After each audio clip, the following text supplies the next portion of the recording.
and 1, go. Welcome, guys. It's actually a little bit different. I'm trying to find different avenues to follow for the channel. God bless it. Choking on God knows what. Some weird tasting shit. I swear to God, bro. I've had all kinds of alcohol, but nothing tasted as bad as that. Anywho, we're gonna try a little mini podcast series. I'm not accustomed to doing those. I used to do them on Instagram a lot. They kind of did pretty well. And I'm like, hey, I'll try it on YouTube. Why the fuck not? So I'm here with Big Sky Gaming. He's one of the viewers of the channel. Very well-known viewer. He's there all the time. And a lot of the times outside of YouTube, he's DMing me like questions and stuff like that. And I like to be a little bit more open with people instead of a closed book.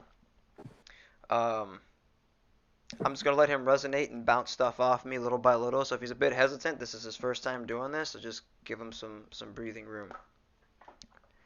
Floor is yours, my friend. Alright, well, why don't we start out simple? What got you into gaming originally? Ooh, alright. Gaming originally started, I say I was about 6 years old. I had just finished with preschool, and we were transitioning into kindergarten, and Game Boy was the biggest thing back then. So like that was like the compact thing. I played Pokemon on there. I played a few Rugrats games. I played Tony Hawk, Buzz Lightyear, anything under the sun that kind of came. Toy Story. Toy Story actually originated on Game Boy. It kind of worked its way through the systems of the consoles with controllers. And when the Game Boy just became too big for as I got older, going into 6 years old, I've had the thing for 2 years. My parents, that's when the Sony PlayStation came out, which was in 99, I believe, or 98, one of those 2 years. And Right around there, yeah. yeah, and Christmas time kind of rolled through, and the very first, thing I see under a tree is this tiny box, and I'm like, the heck is this thing? Like, what could they have got me that's so small? Like, if it's another freaking hot cocoa mug, I'm gonna flip out. Because I had a whole collection of those. So with that, it was kind of nuts. So we kind of opening presents, and my little brother was just born. He was born in '99. So he's a newborn. So back in November, just before Christmas, it would have been his first Christmas that year. And let it behold, I'm opening up presents, and it's just like this last one opened up and it says like Sony PlayStation. I'm like, it was the little small one too. It wasn't the big fat ass gray one that looked like a half ass flapjack. Right. It wasn't the fat model that came Like out the first. second gen or whatever it It was. was the second gen one that when you just smack the top of it, it pops open. It was much smaller. You Yep. could basically travel with the thing easily. It was like enough to look like a Wi-Fi router. So I'm Yep. looking at this thing, and that's when I met a friend of mine.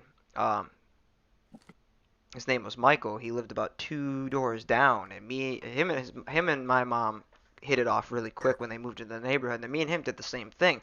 Funny thing was we had the same last name, and how we Oh, that's clicked. cool. It was like we could have been cousins from somewhere. And his dad kind of looked like my dad. I'm like, "Are you sure you're not missing a sibling?" And my dad's like, "Fuck no." um, and you bear in mind this is a 6-year-old asking him this question. He's like, "You missing a sibling?" My dad's like, "Fuck no." I know which 11 I have and which 11 I don't. So my dad came from a very large family. He's the middle of 11 kids. So Well, yeah, we had 2 sisters and 9 brothers. So it was pretty cool. And when I met Michael, he had the PlayStation first, and he was playing this game. It was called Twisted Metal. I'm like, well, this game's pretty freaking cool. You're shooting guns all freaking and blowing up cars like human yeah. demolition derby. So it was pretty interesting to say the least. What's up, Rye? Welcome to the live stream, brother. There's Shark. We have Sherry and there's Scotty, B Gaming, and that's it. Greeting all the peoples that are there. How's it going, everybody? uh, the topic on hand. So after that, my parents just kind of saw how me and him were kind of hitting it off, and like I mentioned the PlayStation, and my dad kind of like had this thing. He looked at my mom a month later, Christmas came, and then like I said, opened my gifts, and like, holy shit, they got me a freaking PlayStation. And instead of getting me Twisted Metal, they got me the fourth one. Apparently, there was four of these things. I had no idea there was already three in circulation because I think the one he had was two, and I got four. And I show him this. He's like, "You got the four? Ah!" So like, we'd sleep over at each other's house on a daily. So like one day, our moms would take us to the bus stop, and then the next it'd be his mom, and then mine, but back and forth. Right. So the gaming kind of went along with PlayStation, and then next thing you know, the Spider-Man games came out. So you Yep. got the original Spider-Man and then Enter the Electro, which were the two most favorites from that generation. So I'm playing these games like this is freaking cool. I'm beating up Scorpion in an office building, throwing file cabinets at him. Right. And then, you're fighting, Sandman in this thing where you're pulling valves open and covering him with water and beating him to like sandy pulp kind of thing. And then Enter the Electro was the big one, which that one was harder for me. I struggled when you're at Hangar 18 trying to stop that plane from crashing through the whatever it was supposed to do. And then I realized you had to tie the propellers up with webbing, and I'm like, oh, that's what I'm supposed to do. Here I am like an idiot standing in front of the plane trying to stop it with my bare hands. Thinking, he's Spider-Man, he can't die. Oh, shit, he died. So, Yep. it it was one of those great things that it was a big part of my childhood, a big part of my memories because a few months later the summer came around and he got evicted from his apartment. I guess his parents fell behind on rent, but the thing was his dad was a junkie. So Got aside from working, he struggled to keep them afloat. And then one day I'm coming home from school and all of his stuff his landlord has on the front lawn just giving it away to people. Oh shit. I guess he wanted them out on a certain date. They weren't out, so he took their belongings, put it out front, and they were giving me stuff like, "What are you doing?" Right. And they came home and they were just embarrassed because all their stuff is all over the block. They were knocking on Yep. doors, getting their shit back, and it was sad because he was my best friend. Like we're like brothers, and then like the time came, they moved, and then saying goodbye was the hardest thing. I went to his new apartment once, but it was like down in the city, so it's like it's not one of those things. After that, we kind of like lost touch. I haven't heard from him in about 18 years now. So he It's was interesting how that happens, huh? well, the thing was he was a year older than me. So even then, like I've tried tracking him on Facebook and everything else, and there's so many people with the same first and last name. It's so common. You're looking through thousands of people with that name, not Yep. knowing if they moved again or not, or if they got their financial stability that they've always wanted and moved somewhere different.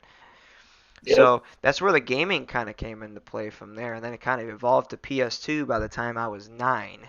So I had to wait 2 years before I got my older brother was a fucking smartass. He gave my parents a used one that he had that he didn't want anymore. Fucker, freaking opened that thing up on my birthday. It's in a fucking shoebox. And I'm like, you got me a pair of shoes. And then my dad's like, no, dumbass, open it. I'm like, oh, okay. And here I had the smart ass little 9-year-old. Like, oh, dope! My brother's a smart ass because as soon as I open the darn thing, the front plate, like the front plate where you push the little purple button and the tray comes out, the Yep. front end of the tray has this black piece on the front. Fucker falls off. It falls off. It falls the fuck off. And all you see is I'm looking at this thing, I'm like, Mom! Gabriel! I almost said fucked me and I stopped myself. Like I didn't need to get hit with the fucking chancla. Like Gabriel Yeah. gave me a broken game. My dad walked in and was like, man, just put some glue on that shit. My dad was straight the fuck up Puerto Rican, dead ass. Oh, nice. Swear to God, like dead ass Puerto Rican. No kidding whatsoever. So it was fun seeing Right. that was the only few times I can remember my dad literally happy knowing that my brother did something good for me.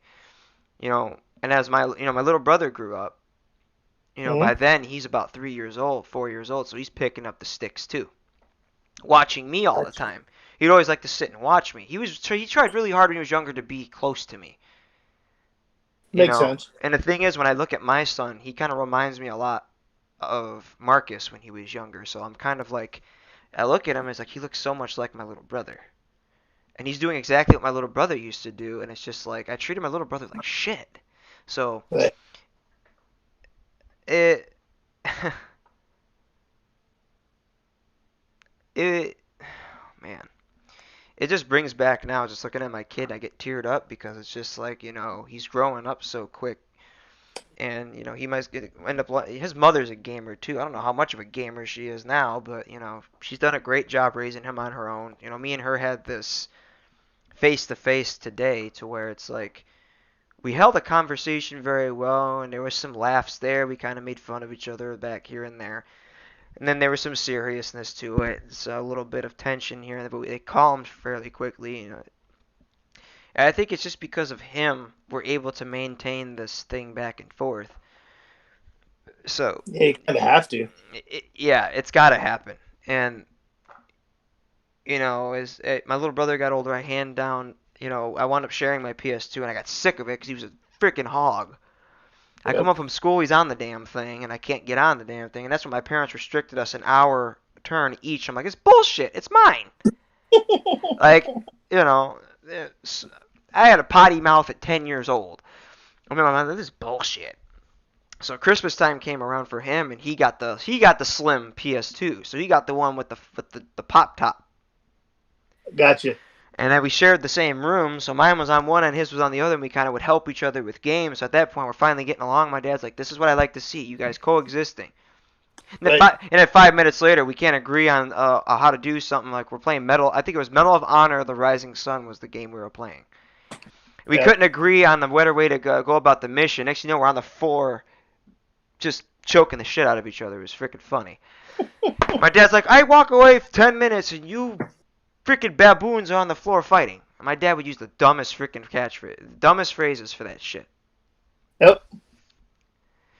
It's And kind of what brothers do, though. it was funny. And so that's pretty much how gaming came into play, and it kind of just grew from two, then three, then now the four. So Right. So most anybody that's watched your videos and paid attention for any length of time understands that you deal with depression like a lot of people do, and so on. Is gaming a kind of an outlet for that? Does that help kind of distract from, get you out of your own headspace?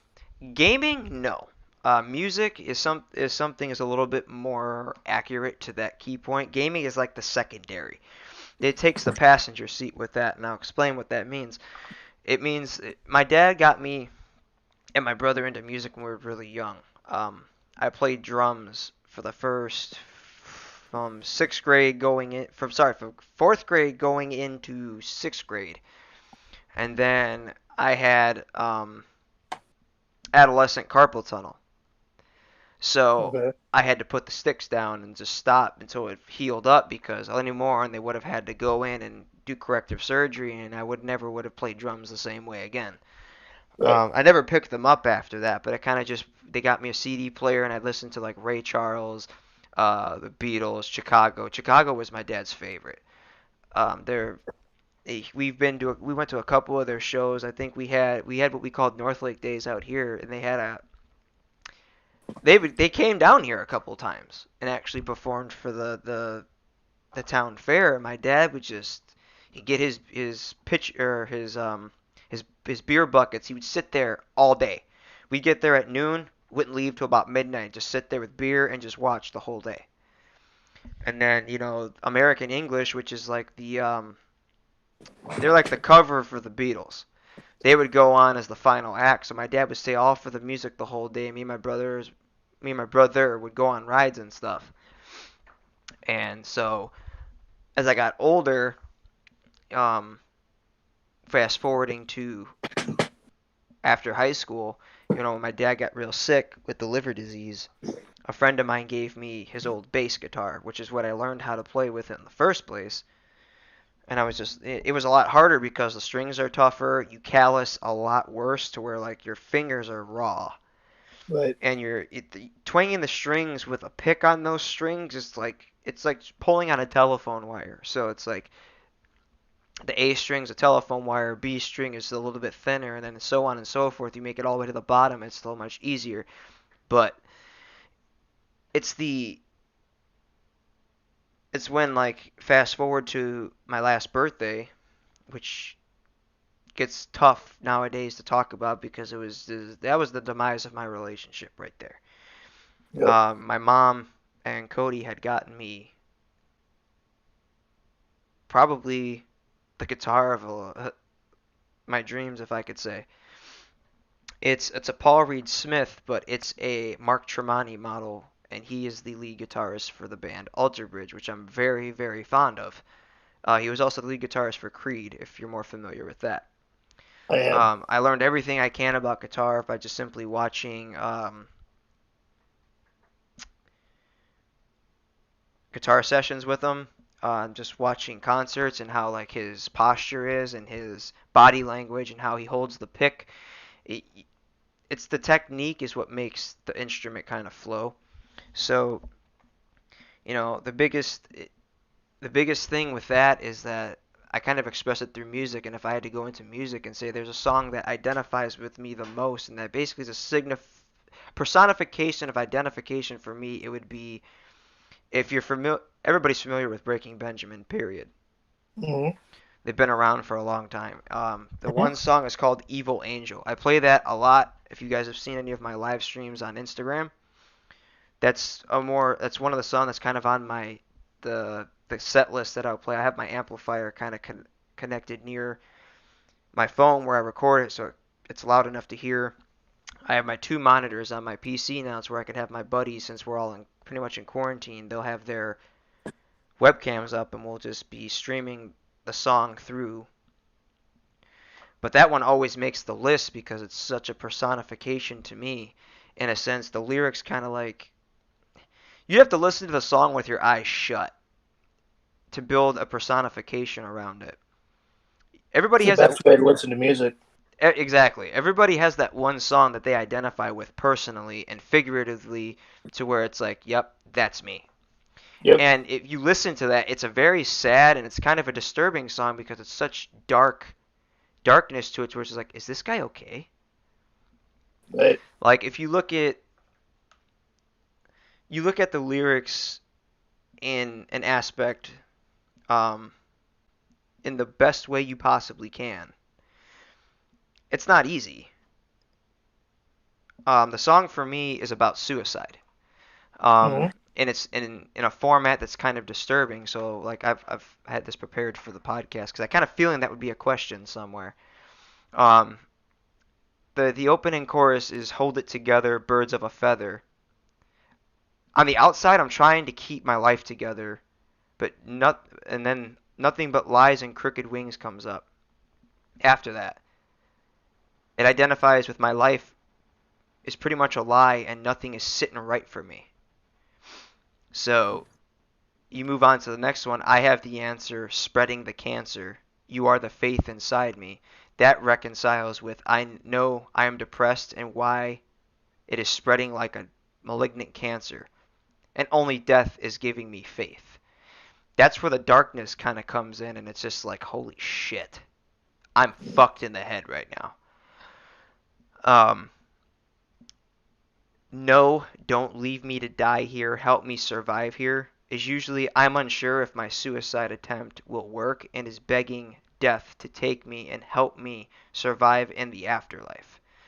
So that's kind of like you basically facing the Reaper face to face saying, "Come at me, motherfucker." Like, it's like Right. it's like something Samuel L. Jackson would do if he was in the afterlife.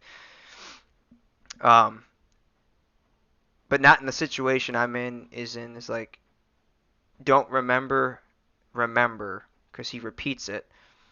That's me basically saying I can't remember when my life was at least okay. And then it Right. kind of goes right into the opening chorus, which is "Put me to sleep, evil angel. Open your wings, evil angel." That's me telling death to take me and welcome me into the afterlife with open wings. That I had that personification kind of put in my head after the relationship I was in before Cody. This chick was whack. When I first met her, she wasn't that way, but once I kind of got an understanding of who she was as we were together for that year, if things didn't go her way, she'd physically hit me. Um, Gotcha. That was the year the PS3 came out. She got me one for Christmas with a bunch of freaking games. And when I was playing the gift she got me, she's like, "Oh, I knew you were gonna do this. The games instead of me." She unplugs the thing, grabs the games, everything it came with. She threw the fucking thing in the fireplace. So it was just like no ears to an end. And then there was one night in particular, she was accusing me of trying to kill her, and I'm like, "What are you talking about?" I was making dinner that night, and she threw a steak knife at me while my back was turned. It skimmed the back of my ear. I have a scar behind it for where it skimmed the back of my ear. I picked the thing up and I chased her down the hall, and she ran into the bedroom and locked the door as if like you were gonna kill me. Like, did you not see what you frickin' just did to me? Right. I was just trying to figure out why the hell you just did that. Yeah, my smart ass should have left the frickin' thing on the counter, but it's beside the point. Um, it's that's where like most of that song kind of began to resonate with me, and then pretty much at that point it moves on to "I'm a believer, nothing could be worse, all of these imaginary friends." For me, that belief is that nothing is worse than the situation I'm in, and that I'm going crazy with grief. um, I was going crazy with grief over a couple of things. I had a friend who had passed away previously, years before I had graduated high school, before I even met this chick. He was a senior, I was a freshman. He looked out for me all the time. So it was just one of those things where when I heard about it, it was nuts. He was like the nicest guy you'd ever meet, and he was killed over a $10 weed debt. Oh, Jesus. They beat the holy hell out of him, and when they thought that he was dead, he wasn't. He was alive.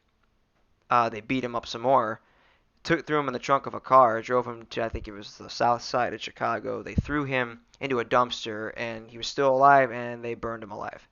So Oh, to a point where he wasn't even able to almost not be identified until later when they did the dental stuff. So it it crippled me after that, because like I kind of felt that was a really diverse, real friend that I had in life, since the time of my friendship with Michael. So like that was it's a 12-year gap. So I was pretty much on my own all through elementary school and middle school. I can't really call the people I would posse with as friends. They were just people that like to associate. So that was like, two different things. Um, the rest of the song kind of goes, um, where did I leave off at? Oh, there we go. So hiding betrayal, driving the nail, hoping to find a savior, which is like where someone has betrayed me, and I'm going to drive the nail into my past. I have a very, very good habit of doing that. With my last relationship being a totally different concept, because she was the first real hardcore not hardcore, but like the straight up relationship I had that didn't have any holes in it. Until I found out the things that I found out, and that just kind of like put things into perspective. But then, now there's a kid involved, so it makes it much more difficult to kind of see things the way I want to see it. Um, don't leave me to die here.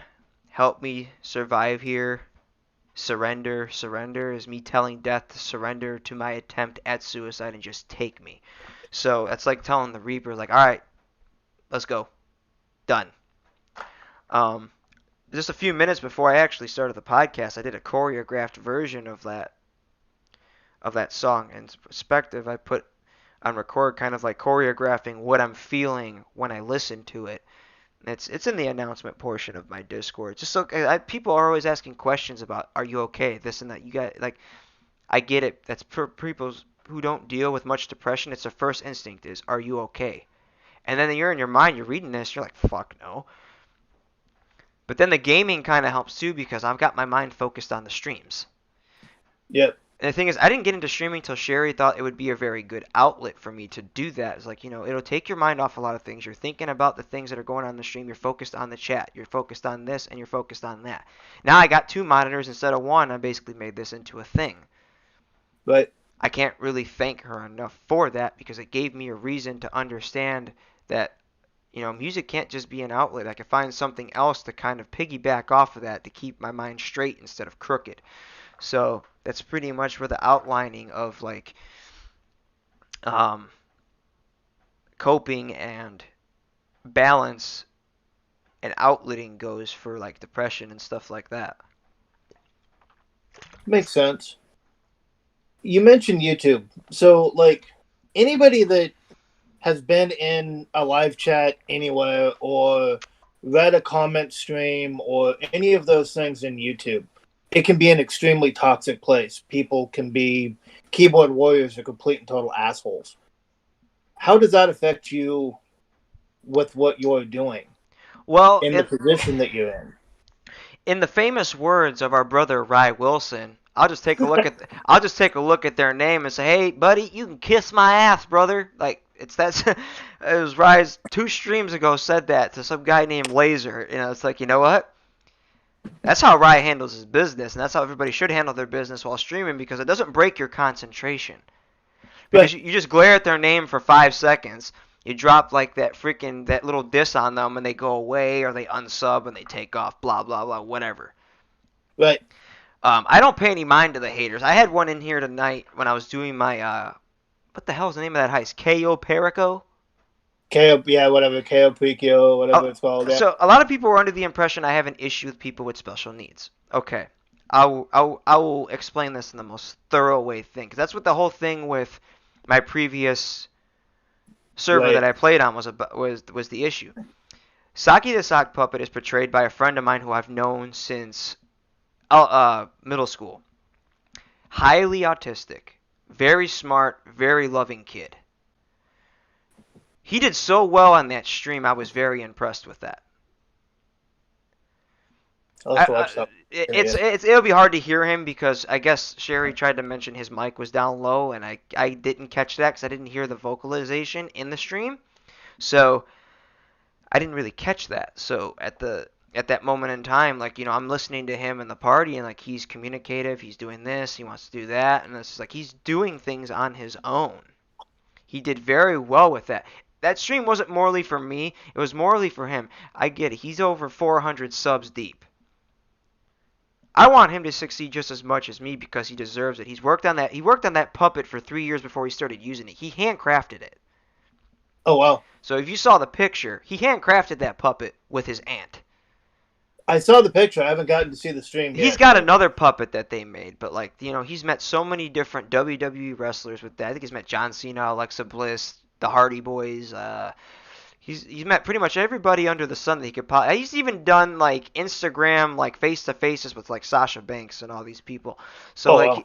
he's done very well for himself for how young he is. I don't have an issue whatsoever with people of that stature. A lot of my friends have disabilities, so like in real life, and then for someone to say that I would go and bully people like that, they have to understand, distinguish a character from a real life person's standpoint. Right. My character is a bit of an asshole when it comes to the MC life. You gotta be. They don't like cops. They don't like people. That's why they're bikers. They disconnect from the outside world. That's how that works. That's kind of how the outlaw biker culture is. That's how it is. They're not the nice guy of the. No, they're outlaws, and I know a lot of them say we're the good guys. Okay, you guys are the good guys. Fine. Some of them actually, they protect their town. They have a lot of respect for the place they grew up. They just don't like people. Right. They're not. They don't necessarily have to be nice about it. Exactly. But the thing is, when it comes to the haters, a perfect example is this guy, gamer guy. I was very skeptical with him. I looked at his page, to want to sub to his channel, which I did. Dude's got 600 plus subs, but no content. How does that even work? That's what I'm saying. I'm throwing my hands up. Like, how in the fudge do you have this many subs, which is almost 1K subs, but no content? Apparently, people just look at his public playlist that he makes of sports or whatnot, and that's how it goes. Right now, he's probably watching this like, oh, he's talking crap about me. Damn right. You came into my live stream and caused a ruckus and got all pussy whipped because I wouldn't make you a mod. Kiss my ass, brother. You ain't got no room in here. ET, phone home your ass on out of my damn live stream. Fuck off my page. You ain't worth my time. That's the way it's got to be, though. I mean, if you get too heavy into what's going on in comments and whatever, people being assholes, it'll eat you up inside. I don't think there's ever been one time. No, I take that back. There was one time in particular that happened in one of my streams where someone was really effing up in chat to where it distracted me to where I'd shut the stream down. I do believe it was a Call of Duty stream I did back in either November, it was right before Thanksgiving, or Christmas, or something like that. Something of that nature. I shut the thing down and I was super pissed. Yep. I do believe that was Outlaw Gaming that was doing it. Gotcha. He was making fake accounts and hitting likes, dislikes, and then like putting all these dumb comments into where I had moderators literally deleting messages, deleting this, deleting that. After that, any other stream after that, my concentration's never broken.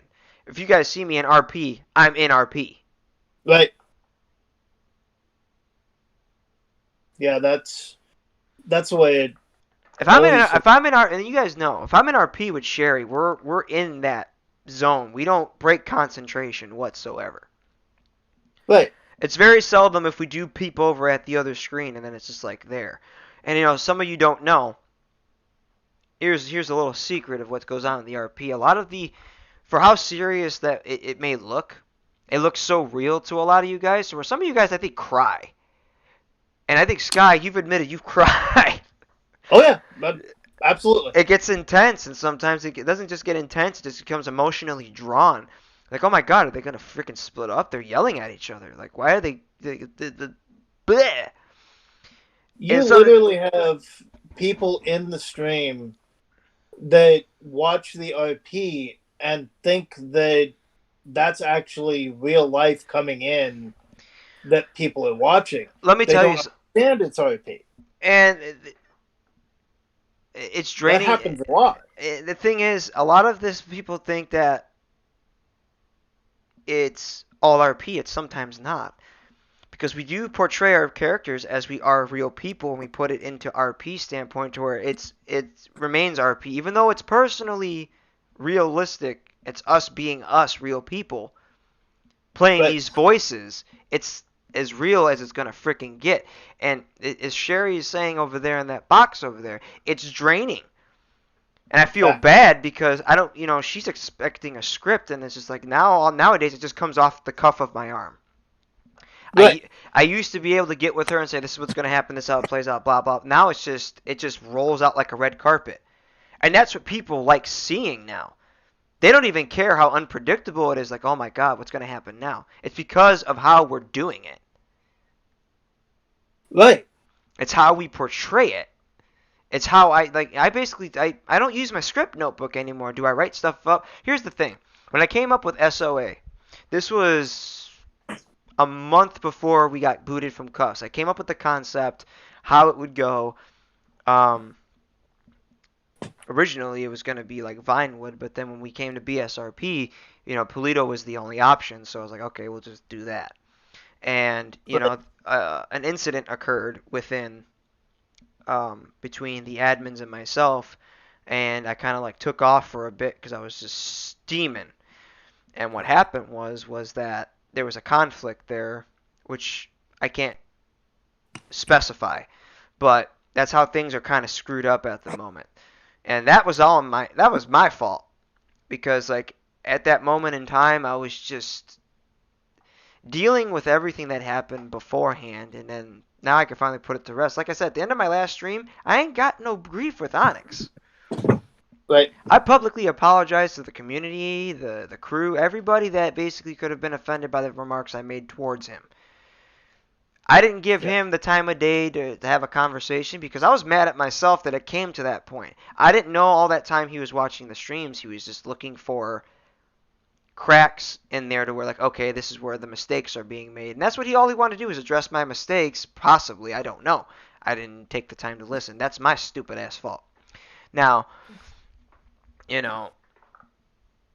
we've never missed a beat with a storyline, as Nick is saying, and that's very, very true. Me and Sherry have our moments outside of the cameras, or Streamlabs as we go. We'll just say cameras because it's basically what it is. Mm-hmm. We have our moments where it's just like things get thrown out of context between me and her. I'll say something, she takes it on a personal level or it's directed at her, and she shuts the fuck off. I have to carefully explain it later because, after RP, we're drained and we don't know how to process things the way we're supposed to. Because we just put all of our life's energy into pretty much a show for you guys. So, But we tried to get the whole SOA thing going, after this birth of twins happened, which we couldn't do on. I'm going to tell you guys right now, it's impossible to even RP that, period. You yeah, don't. there's no physical way. There's no physical way you could do that. You'd look like a total jackass doing it.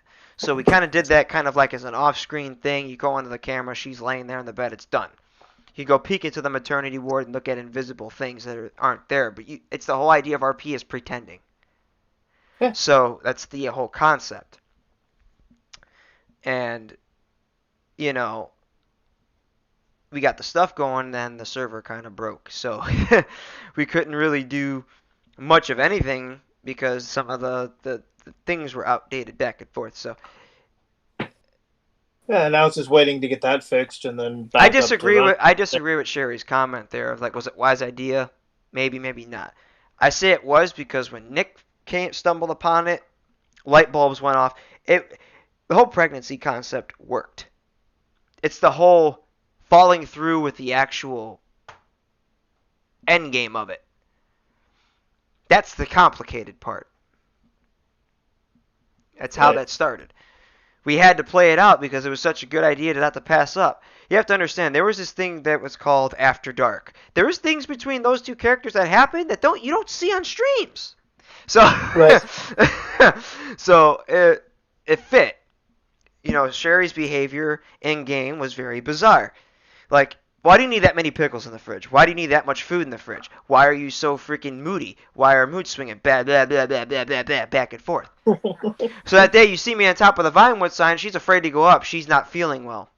Okay, she's Yeah. up in the air. She's not feeling well. That's what's going on. And Nick pointed it out. I'm like, you know what? Take it, run with it. Fuck it. And that's what we did from there on out. But as far as the haters go, you just don't pay no mind to it. Because if it breaks your concentration, you don't even want to keep streaming anymore. You just want to shut the thing off. And then they win. Yeah, and then they win, and then they just come back and do it again. Will never be seen. You don't want to know, Shark. Yeah. Don't walk into our house or peep through our windows, Herb McJerkin. Anyway. Where did Herb McJerkin come from? Moving on. Where did Herb McJerkin come from? That is one of the funniest characters. Herb McJerkin was starred by J-Pot Gibson. He was a ideal comedy character on Cuffs. I'm not afraid to say the name anymore. J-Poc was one of our closest friends on the server. Lost contact for a while. He'll appear in streams every once in a while. One day, we're just chilling at our house. And all of a sudden, this freaking old guy comes in. He's talking like this. He's like, I'm Herb McJerkin. I'm a retired detective. Here's my business card. It smells like Old Spice and Doritos.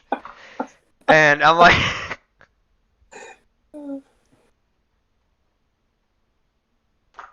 And I'm like, what the fuck? We're laughing at the thing this guy does. He's humping the ground up and down. And then there was one day in particular, me and Sherry were having one of those dark moments. This fucker's in the fucking window going...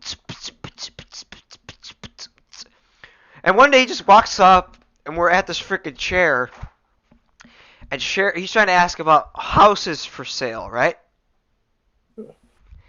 And Sherry and I are in the middle of the scenario, and all you hear out of Sherry's mouth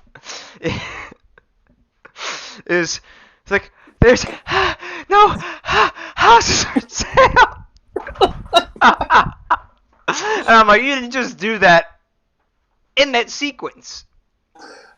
And like, all you hear, McJerkin is, okay, it almost looks like you guys are about to come, so I'm just going to go in the pool. I'm gonna go out in the pool. Oh shit! like, I'm gonna go in the pool. Look, you guys look like you're about to come, so I'm just gonna go in the pool. He wasn't in the pool. He was actually on the other side of the house, peeping through the kitchen window instead. Fucking perverted old dude that he was. That's why he always got shot. Yeah. On camera. And it was whenever Sherry was down in the dumps, he would just let her shoot him. So she can kill all she wants. What's up, Davey? What's going on, my brother? Talk to Diego this weekend. See if he wants to set something up. I might come up there, see you guys this weekend. Talk to him. Oh, she's mad at me now. Oh well. My chest hurts. Oh, I was laughing so damn hard. Yeah, some of those characters are hilarious. She loves me and she knows it. But ever since then, it's just how J-Pac was. J-Pac is a very good friend of ours, and I'm really upset at the fact that the events happened. I miss the fuck out of the guy. I even miss Craig too, even though he was sometimes a buzzkill, and I get that. It was because of the whole gun thing, and I get how people are getting shot all the time. I get that. It affects people differently. Right. I miss a lot of the people we used to hang out with on there too. I miss Rye, and Corey and all them. It's a hard adjustment, but we've made it. Yep. Done a good job at it. No, I'm not busy with live streaming this weekend, Davi. I'm actually going to take the weekend off. If Diego wants to do something, I'll come up there Friday through Sunday. I'll come up there. Ah, it's Valentine's Day. Shit. Is it? Really? I always forget about Valentine's It's on Day. Sunday. I'll be home on Sunday. Yes, I promised her I'd be her Valentine this year. Makes sense. Yeah. Makes Ow. sense. But I won't be doing any streaming or anything like that for that. Because if I'm gone for those days, I'll be home Sunday morning. So. Well, you need the break. I mean, The thing is, a lot of people say that I need a break and this and that. And the thing is, I'm building the channel, and like I said, it's always about my kid. Right. And I want. Sherry, I'm ignoring your last comment. I'm always home on Sunday mornings. Confirm that with my mom. I'll be leaving Friday, home Sunday. Oh, God, I just had a burp just now. Vomit burps. Oh. Anywho. I'm going to pause for a moment. Take a brief breather. I'm getting a phone call from a friend. Probably a distress call. Hold on. Be right back, guys.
We're back. Okie dokie. Yep. All good. Anywho, I don't remember. Yeah, so that was pretty much the story of how that. Now, Bird McJerkin. That's that's a little bit different. That was actually the kind of like it was supposed to be a night when me and J-Poc were supposed to get together and do like a little mini series with that on community nights where we just be these two retired lawyer and retired cop just doing dumb old guy things, and it never really came to ow it never really came to light. It never got done, But which kind of sucks because we were really looking forward to it. So I kind of brought Burb McJerkin over to Bradders' server and turned him into out of retirement attorney at law, as you saw the other night. So yep, hilarious character. but yeah, that's pretty much the story behind that guy. All right. So let's talk a little bit about Matthew. He's 3 now, right? Mm-hmm. So what is it like for you to be responsible for another human being? Murder. No, I can't describe it because until it happens, the thing was like the day he was born. That when I held him for the first time, I'm like, I did this. Like holy shit! And you just look at this little person. So it's just I don't. It's hard to describe, dude. Yeah, It's not one of those things you can just like go right into explaining because then, what are you explaining? You're explaining life. yeah, It just gives you another purpose to keep on going, and I think that's just kind of like why my depression never gets to that point where like you guys aren't finding out from one of my family members on my Discord that I'm not here anymore. but Or seeing something on Facebook about my page being turned into remembering Josh right. Gonzalez, whatever. It it's something I can't really describe, but it gives me a whole another meaning of just wanting to enjoy the little things in life. Because when I have him for the 4 days that I have him, hence I'm hoping when I have my vacation days, she'll let me take him for a week. I'll just hang with him in the summer or the springtime, Heck and yeah. just watching him run around, his little legs moving, and his laugh is just one of those things where I could be in the crappiest mood, listen to him laugh, and then that's it. And that's it pretty much ends all of the sorrow that pretty much falls into that. And Yeah. it's amazing. I'll just put it that way. That's the one word to put it. It's amazing. I'll tell you, it puts a smile on my face every time I hear him on one of the streams.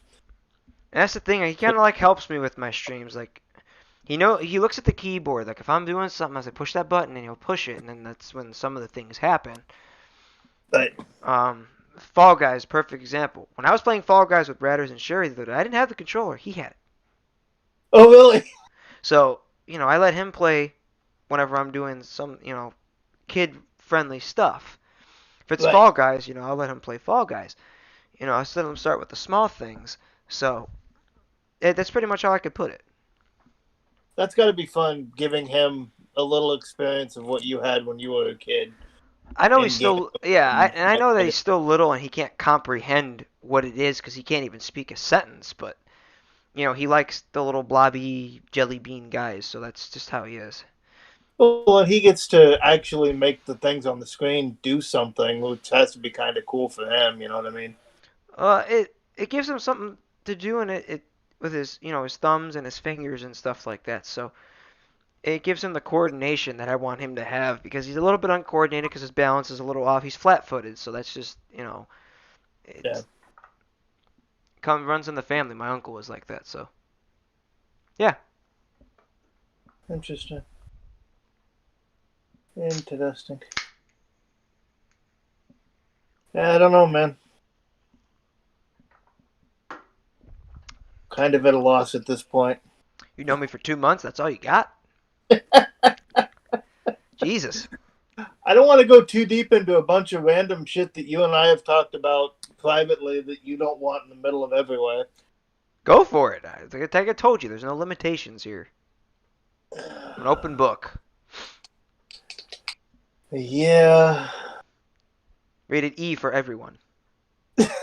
I don't know about that. Like these hands. So you're saying that you are getting along better with with your ex, I should say. How is that working? Like, what are you just trying to get to the point to where you guys can be civil, or That's what are exactly you? that's the point where we're at, basically, where I kind of feel like we're kind of coming. I'm coming to terms with. I've always came to terms with what was going on. But the thing Yeah, I is, I mean, think what kind of makes me take a step back all the time is the mentioning of the other party. And the thing was that was different this time versus the other times is that I didn't walk off when the name was mentioned. I kind of but absorbed it like a sponge each time, and I'm letting you know it ain't bothering me. It ain't bothering me. She invited me into the house because it was cold out, whatever. And but I brought him upstairs rather than having her come down to get him. I'm not gonna have his mother come down in the freezing cold to come get him. She's anemic. I'm not gonna do that. Um, you know, I'm a better man than that.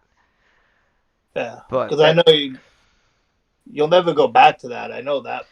that's the thing. People will ask me that, and if they said, well, what if you did? Like, well, I could tell you right now, I can't love that person the same way again.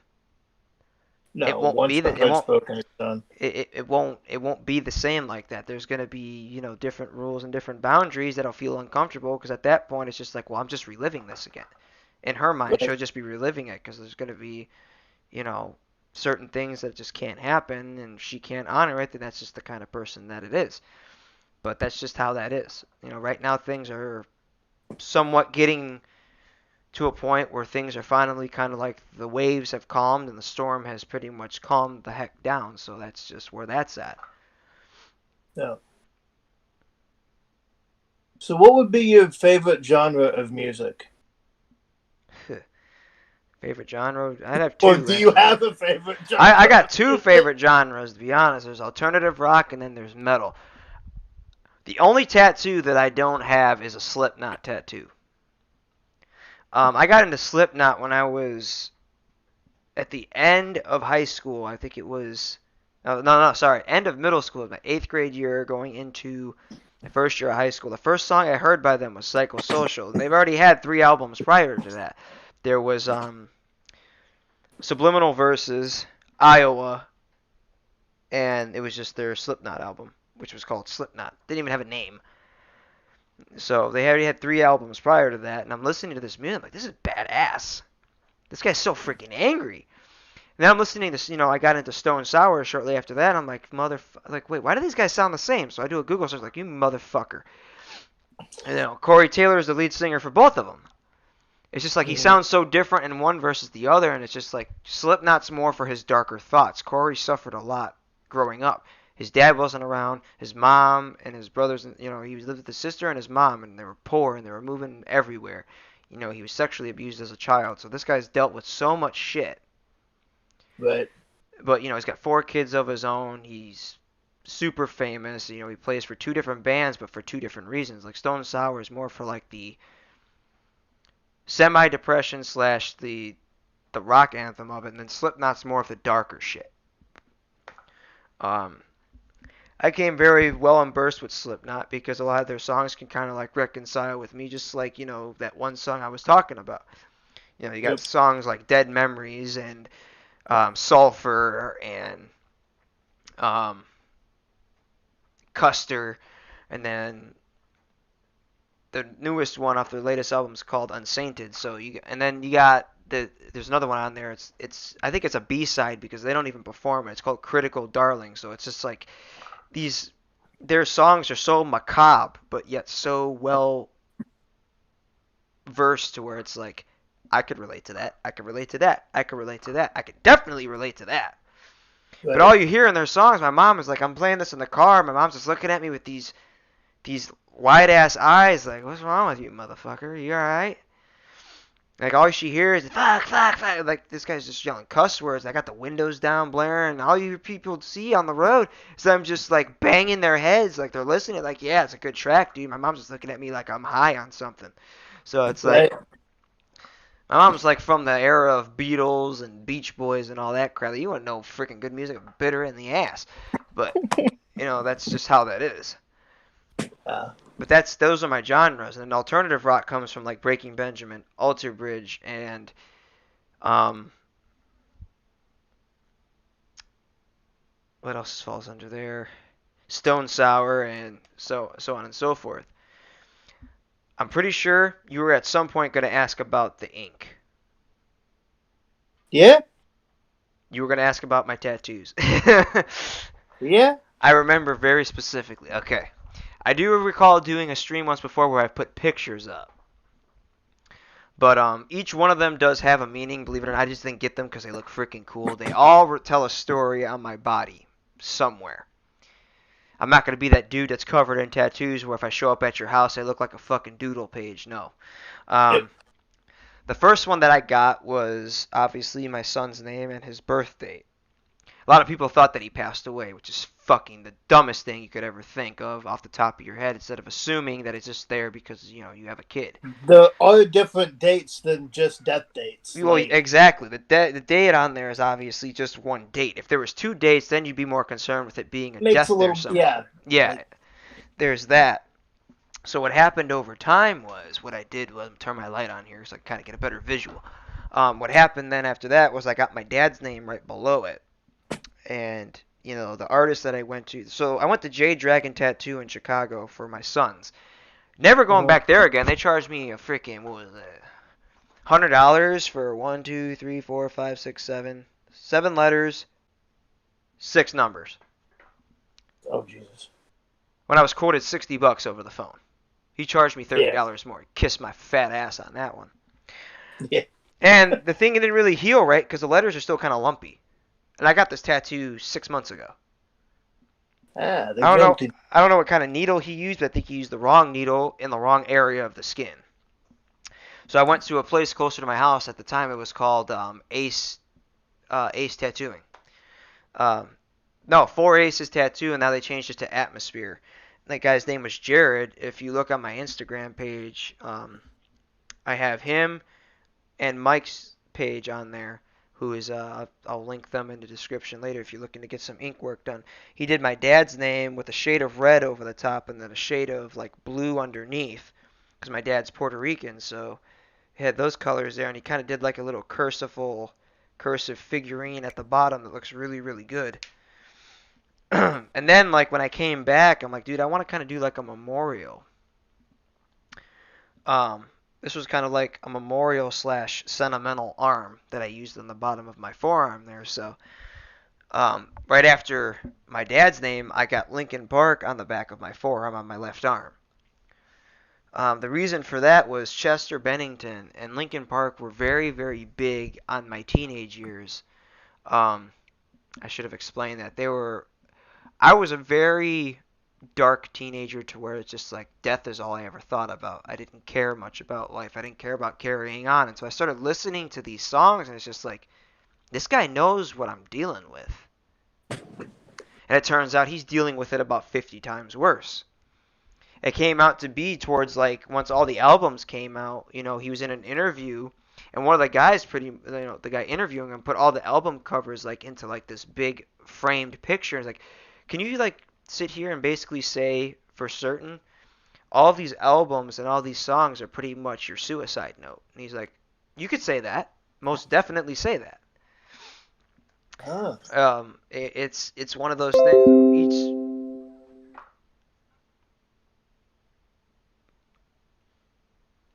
The hell is this? I just got some weird thing.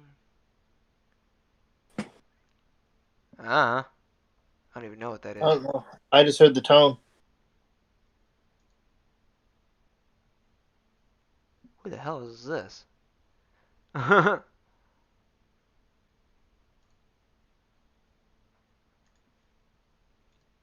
don't know who you are, but Accurate Gazelle, get the hell off my damn screen.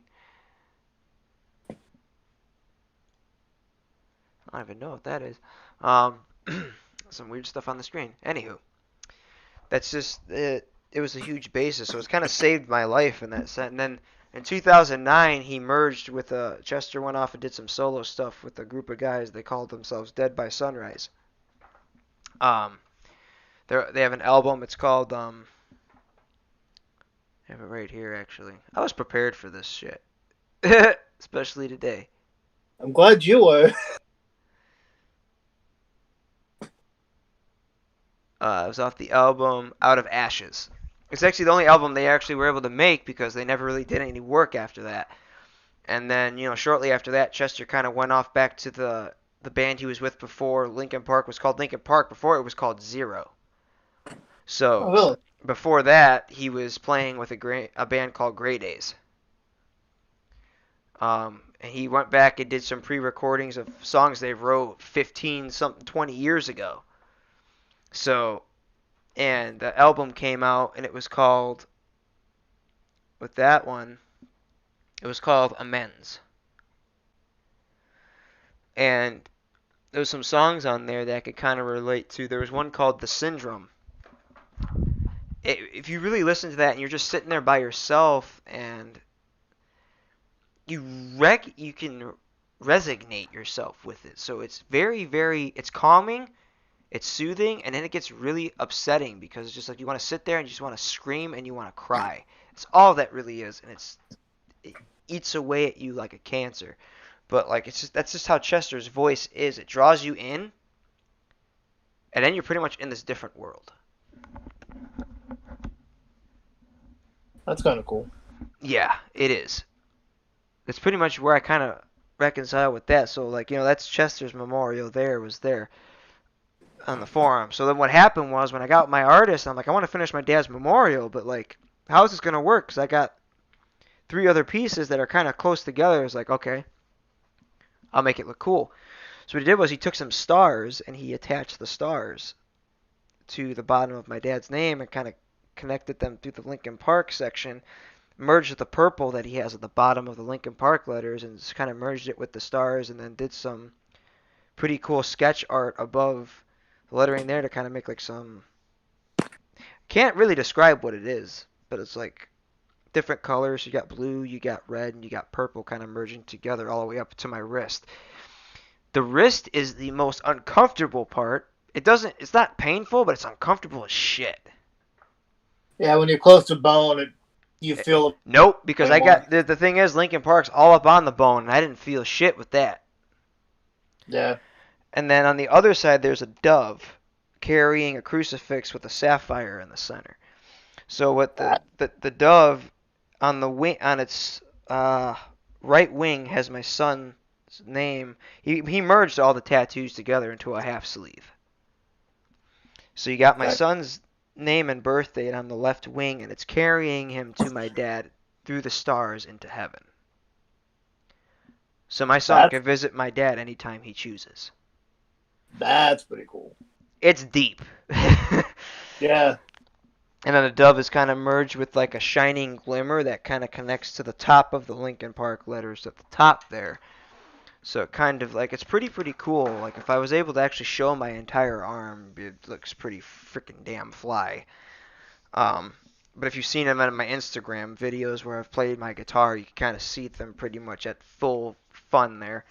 So you kind of jump over to the other arm. It's a Breaking Benjamin piece on the bottom. It's got they have an album called Phobia. Ben is very well known for having several phobias, which are very similar to phobias that I have. So me and him kind of share that common thing right there. On the cover, there's a shadowy figure, which is supposed to be him, with wings, which represents the evil angel, which is a track number 1 or 2. It also has their band symbol in the center of the figure. And then I have down below is a Celtic cross at the bottom with flames coming out of it with an hazel eyeball right above the angel. Very confusing, I know. So around the angel, there are words "I will not bow." They have an album called Dear Agony, which is their third record. That's one of the songs on there. Um, Holds very close to me because I was a very shitty person throughout my relationship with Cody, so I kind of like I had a lot going on which reconciled with the illness that I was diagnosed with later that caused a lot of these issues per se. So that's me. I will not bow to being that person again. It's a reminder. Um, the figure itself on the tattoo has two different wings. There's a demon's wing and an angel's wing. Um, the eye, the hazel eye, is actually Cody's eye. It's crying two different tears. There's a tear of blood and a tear of normality. A blood tear reconciles, and it's bloodshot on one side. So it reconciles with the fact that she was going through so much pain, suffering, that the fact that our relationship and our romance was just burning up and it was just dying to where it was just it became nothing to her anymore. She just stopped trying. She stopped trying to like show support and basically be supportive of me and to understand and everything else to have no end. The other side is just like a clear part of the eye where it's just a regular eye and a regular tear of freedom, and her chains are broken. She doesn't have to feel that way anymore. She's pretty much set free from it. The angel wing represents her end of it, which is the purity and the because she is the way she is now because of what I did. Um, the eye in I Will Not Bow has actually a halo and devil horns, kind of both signifying both. So the halo itself represents her half of the angel, and then it kind of is like it's a halo slash devil horns. It's both because Right. it's a half-ass halo. Now I wouldn't say half-ass, but it's shaped to look like devil horns and shaped to look like a halo at the same time. The horns are on my end of it. And then the flames is the romance burning up, and the Celtic cross just signifies the fact that, my grandfather was Irish, and it's in my blood, and I like to have some sort of Irish culture there. Um, if I flip my arm over in the top there, you have Ariel and Flounder from The Little Mermaid. Yeah, get your laughs out right now. Um, Little Mermaid is a big, big part of my childhood. She represents the innocent side of me, which was my childhood, which is the innocence. It was one of my favorite movies. She's my favorite Disney princess. Y'all don't like Disney princesses? Kiff my ass. Um, that's just how that is. It's not complete. Obviously, I didn't get the water in the background that she's supposed to be in because that now it just looks like she's floating in the air. It looks weird. Right. And if I flip my other part of my forearm over, I got Good Charlotte, another great alternative rock band. They kind of came in and resonated with my teenage years as well. They got a lot of good songs. The biggest one that struck me was Misery. It's off their record, um, Good Morning Revival. It was their no, first or second record. Can't remember.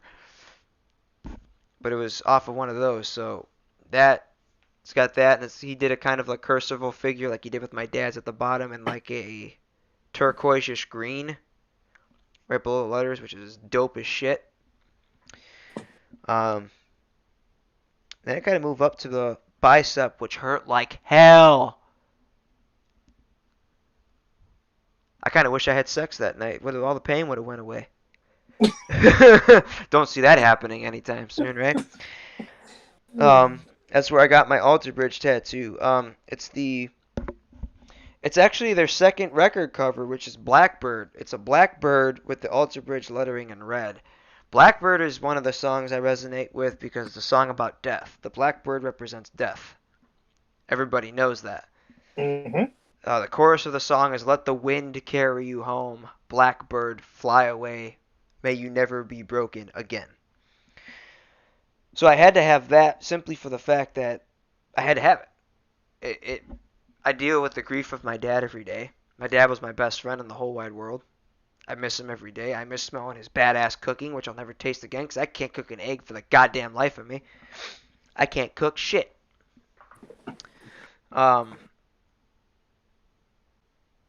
There's an empty space between that one and the next one, which is where I think my Slipknot tattoo is going to go, is right there in the middle. I might put it somewhere else, actually.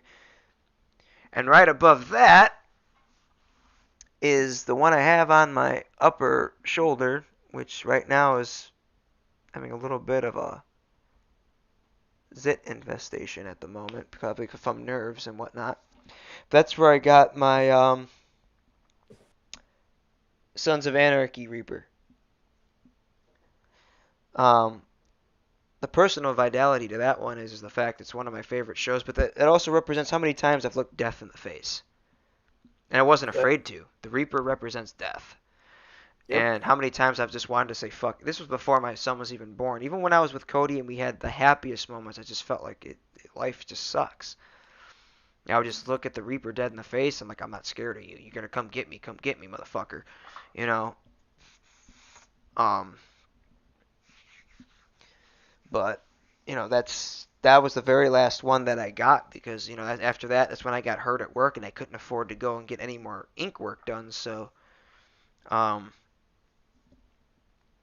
That's the matriarch of the ink was the fact. Originally, I was getting the back patch done, but the thing was, my back has so much scar tissue from that incident with my ex before Cody that forget it. But It was gonna say Sons of Anarchy, and it was gonna have the Reaper in the middle, and it would have just said, it probably would have said, California. Just don't put an MC emblem on it because some people get the wrong frickin' idea. but Um, just don't put a frickin' MC on it because you're not a member kind of thing. But but you know there's room for other pieces of art. My whole top left of my left shoulder has plenty of room to where I could put. I thought about putting like a Marvel sleeve there, or not. Sorry, not yeah, Marvel. Maybe a comic sleeve or something. I don't know. so you're not done getting tattoos, obviously. Fuck no, dude. I ain't done till It's an both these. addiction. Until both of these arms up to my freaking fingers are freaking done, then the work ain't done. Yeah, it's an addiction. No, it's not an addiction thing, dude. It's just something I've had planned for years, and I just never got down to doing it until after the breakup, to where it's just like I was so numb, I wanted to feel something. Like, oh, I'll get a few tattoos, I'll feel some pain. I didn't But feel shit. It's yeah, just one of those things. It just didn't happen.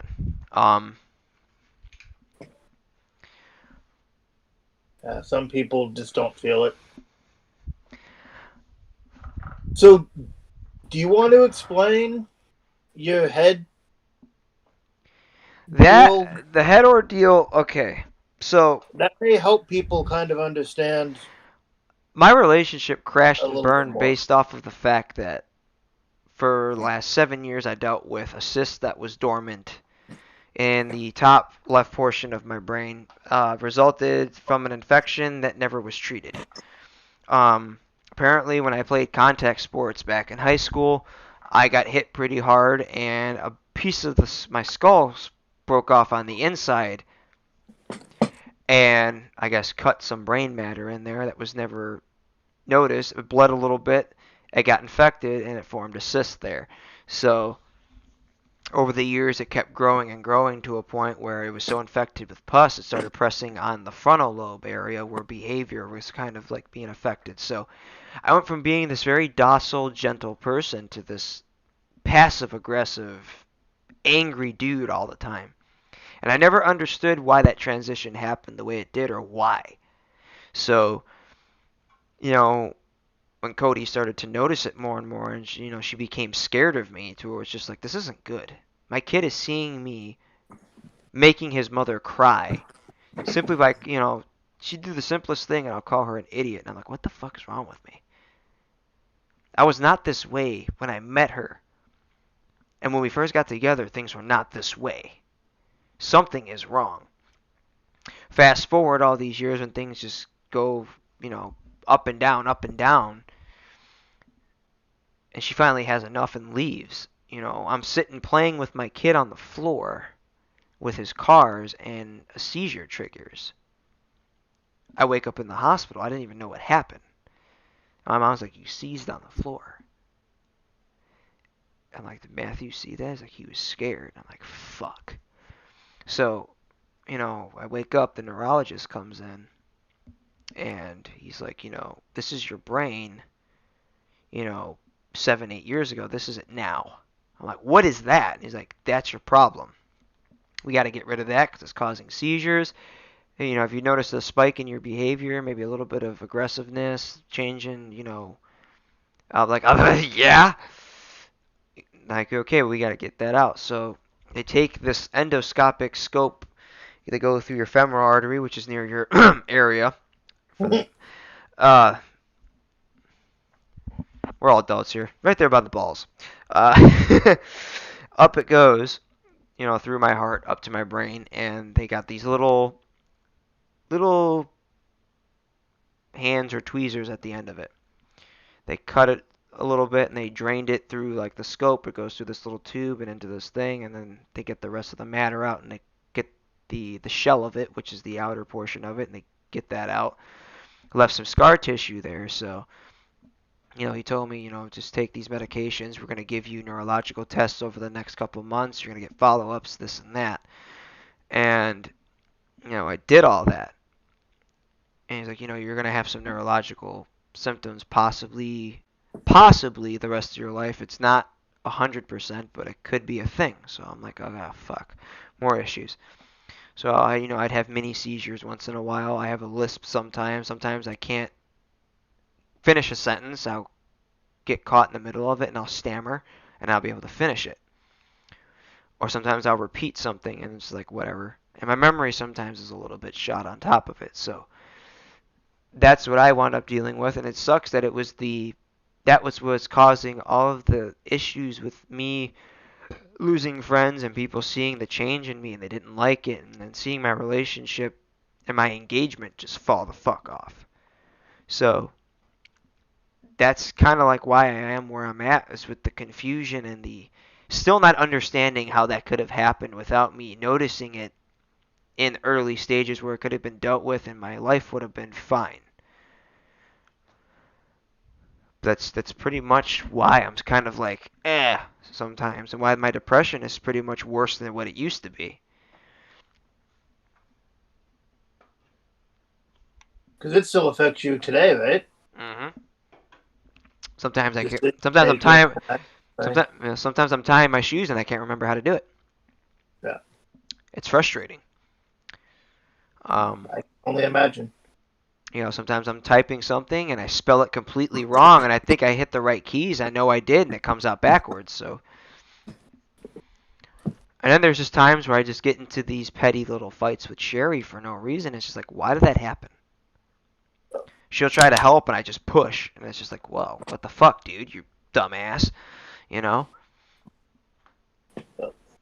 fucking stupid. And then I stop to think, and it's just like, fuck. It's one of those fucking moments. Just stop right there. As a matter of fact, this is what I'm going to do.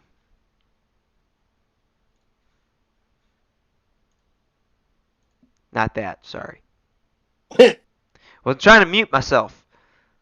That was stupid.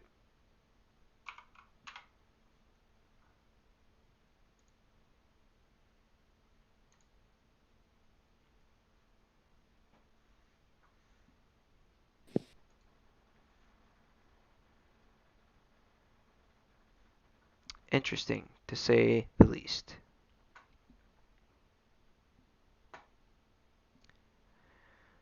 What am I looking at? Yes, you rang. Hey, Shay. Hi.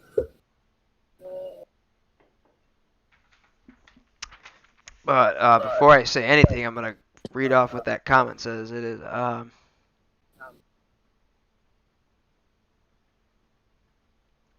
yeah, that's another big factor. See, I always forget that one, and that's the biggest one. Indecisiveness is something that I have a problem with, and I had that problem at the grocery store today. And it didn't piss me off per se.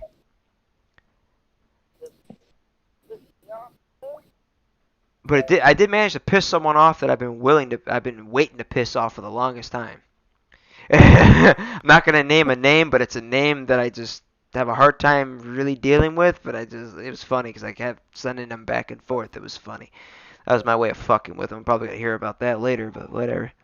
Tool. I don't make when I make decisions, I have a hard time either dealing with it or accepting it. So I backtrack and then go forward and then back and then forward and back. So I have to go to like these stupid. I hear my stream somewhere. Yeah, we had a little bit of an echo too. I don't know. Shit. Damn it, lost place. Damn memories. Okay. Indecisiveness. Indecisiveness, yes. I could be doing one thing and then deciding on another. I've been going to like these little therapy things where he sits there with me, has me make basic decisions, and he sits there and times how long I can keep that decision without changing it. It's gotten better, a lot better, to where it's just like it's simple. It's like tennis ball or baseball. Tennis ball. 5-10 minutes will pass and then everything's all good. He'll ask me that same question the next time it comes around. The next session is like, so tennis ball or baseball? Tennis ball. Normally by then he was very shocked because by then I've already switched over to the other one. So it sucks ass. I hate that shit.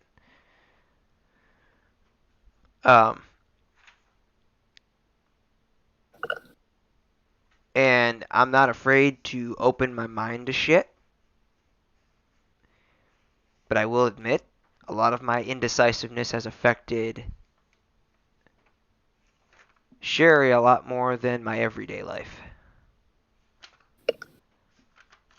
And I gotta live with that every single day.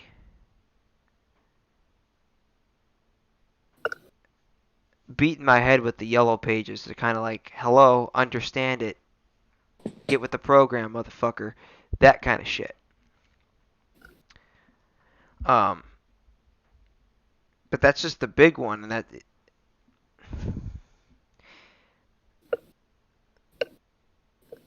the indecisiveness hasn't really come into play in quite some time. Yeah, you get a lot of it with the YouTube stuff. That's why I was going. That's not even indecisiveness there. What that is just doubt.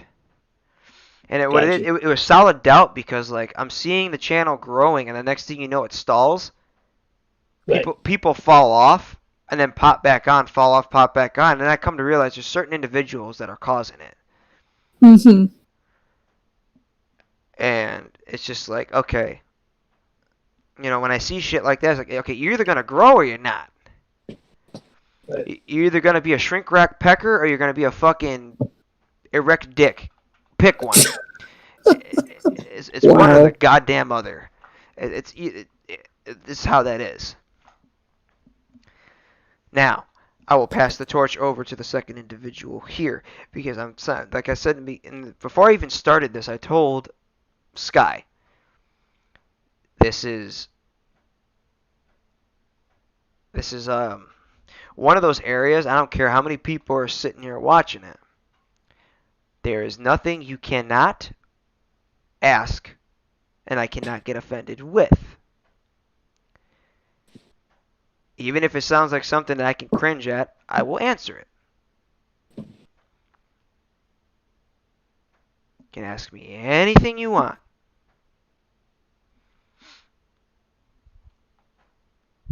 I almost couldn't read that.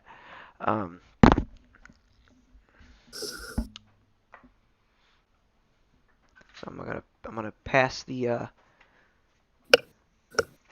torch on to you now. I think Sky ran out of batteries. Yeah. Did you break Sky? No, I didn't break him. He just ran out of things to ask, I think, because he was kind of like, he's like, I think that pretty much sums it up. And then, like, I mentioned the tattoo. I did get a whole, I don't know, 15 seconds to prepare for this whole thing. I kind of threw him into the fire pretty quick. I honestly thought for, like, the longest time he had a lot of questions that he just wanted answered. So I figured it shouldn't be that hard. Oh, God. Yeah, Sky, get used to it because he will do that to you. Trust me, I've learned that one. I'll be more prepared next time. I've learned that. It's fun. It's crazy. Somehow it works. Yeah. Like one night we did the oh god, the review of A Way Out, and we ended up talking about our characters instead most of the time. Sidetracked right there. Oh yeah. I remember But that but stream. never once have I ever put up something to where I basically put it to me and her sitting on the opposite side of one another, and her ass literally kind of like digging into my background, or my foreshadow, as I call it. I call it a foreshadow because I'm a living shadow. I'm walking black.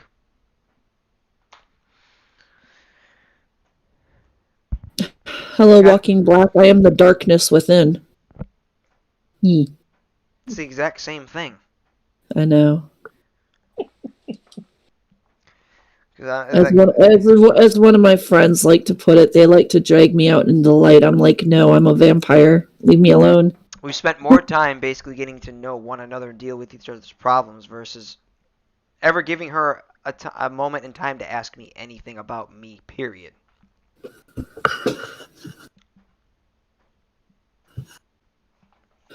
I don't know. At this point, it's like we spend so much time together.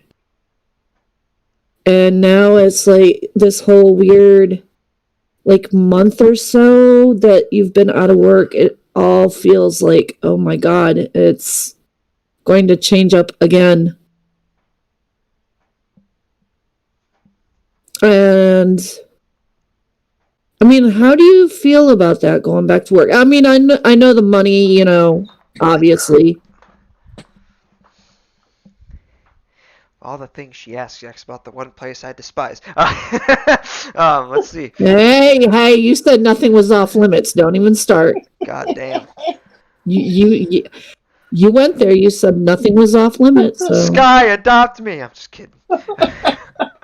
I can leave now if you want. Oh God, man, beating around the goddamn bush.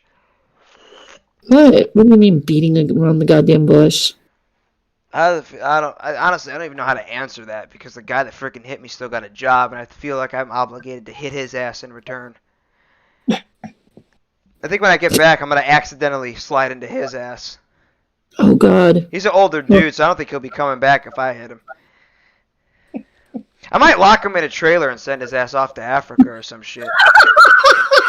Stick him in a crate that says to Abu Dhabi. Pull a Garfield. Fuck that shit. Put him in a crate that says Madagascar. Well, that's you. That's how I feel about it. Next.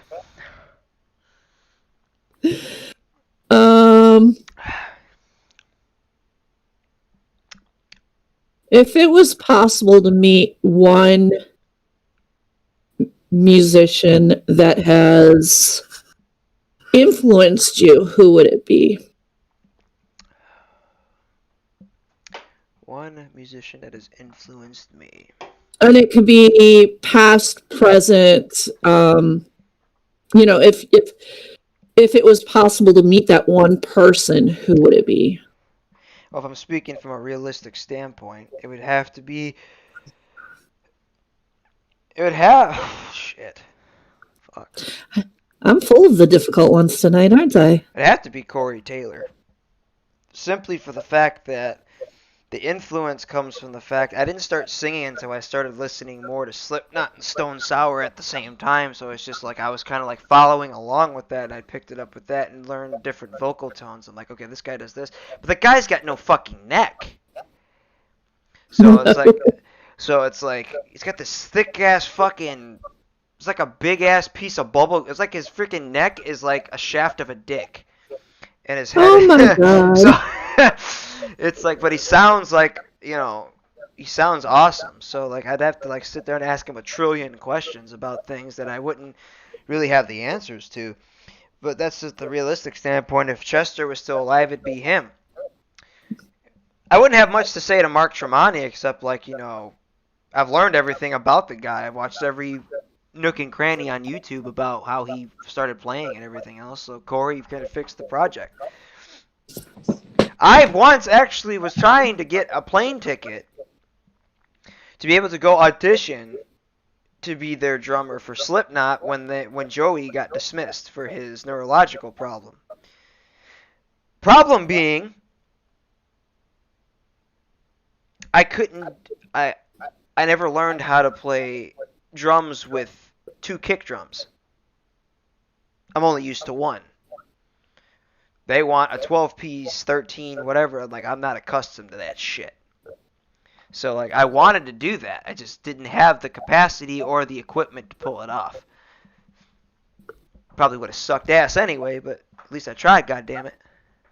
If it answers that question. Okay. Next question. How did you how did you go about learning how to play guitar? I sat down, picked up the bass my friend gave me, and just started blindly playing and learning the chords like little. You start with, I forget what the name of the song is you usually start with, but it's usually like the easiest 5 chords you could play. It goes da da da da da da, and then like after that, Smoke on the Water. yeah, that dumb shit. More like smoke on my cock. That's what that feels like. Oh my god. That's what that sounds like to me. But smoke on the water, yeah. You start with that, and then you pretty much build the calluses and the tendons in your fingers, and then you kind of just go from there. And I spent that whole summer before I even got the guitar playing, and it's just like, it's how I found inner peace and how I dealt, like I told Sky earlier, it's how I dealt with depression to begin with. That was an outlet. Gaming wasn't doing it for me anymore until like I started actually paying more attention to different gaming ventures like PC.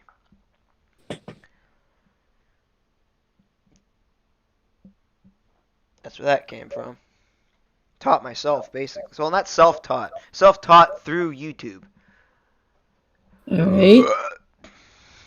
On to gaming. Yeah. How did you find cuffs? I know that's a sore subject, but how did you get into the 5M stuff? Oh, Murky wouldn't shut the fuck up about telling me to get on my PC and play the goddamn thing. I was playing a lot of GTA Online and stuff, and then he was talking to me about it, and he kept on saying, do it, download it, download it, download it, and then that was the night I met you, and then I was like, who's this bitch yelling at me?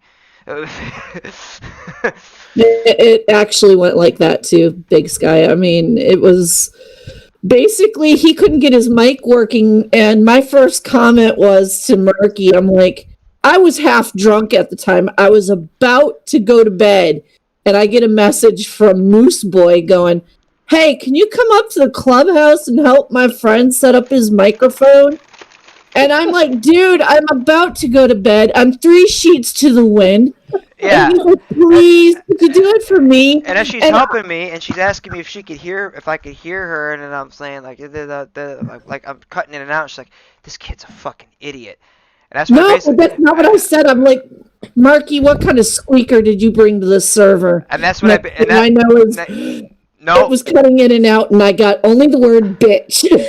And then when I finally came through loud and clear, and I didn't think it was working, I was like, shut up, bitch. And then she heard me that time. And then, like, after that, we started hanging out and shit, and it was with the bumper cars, and I started doing these stupid sound effects. And all I hear is these blushy little giggles. I'm like, this chick's digging this shit. And then Cody's listening through my headset, and he's like, she walks in, she's like, you're flirting in the game? I'm like, no, I'm just playing the game. Like, she could get super jealous at times, and the thing was, that wasn't the issue at hand. It was just like, she wanted that. I think she honestly wanted that to be happen so she wouldn't feel so bad about leaving, but I was right near when that happened. It was like right around end of May going into June. That's when I got promoted at GameStop, so that was kind of like when that happened. But that's how I found Cuffs, was Murky just wouldn't shut the fuck up. Then his, computer bellied up, and then, suck his dick on that one. That's how I wound up finding it.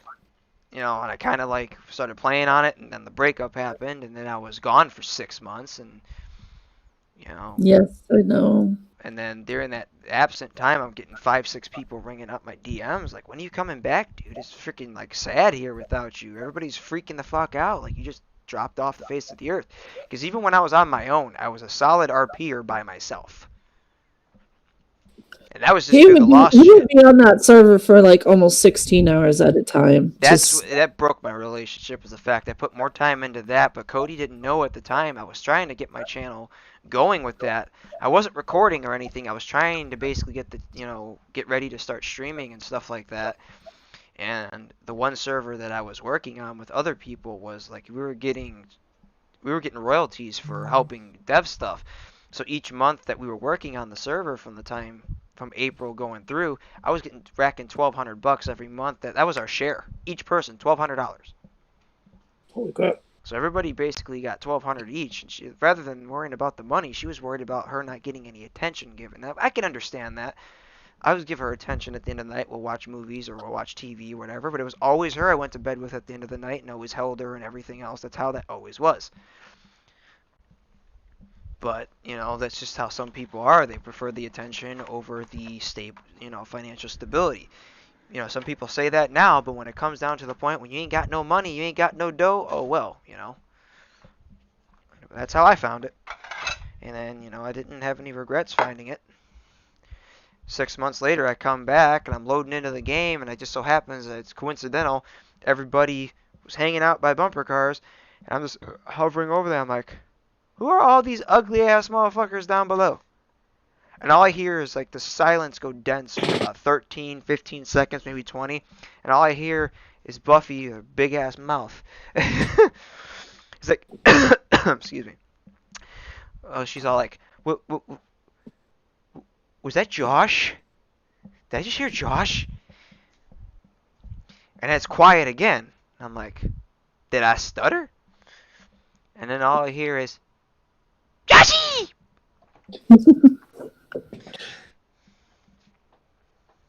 Which before he took off, he would hear that quite often. Quite often, yeah. Every time he logged on that server.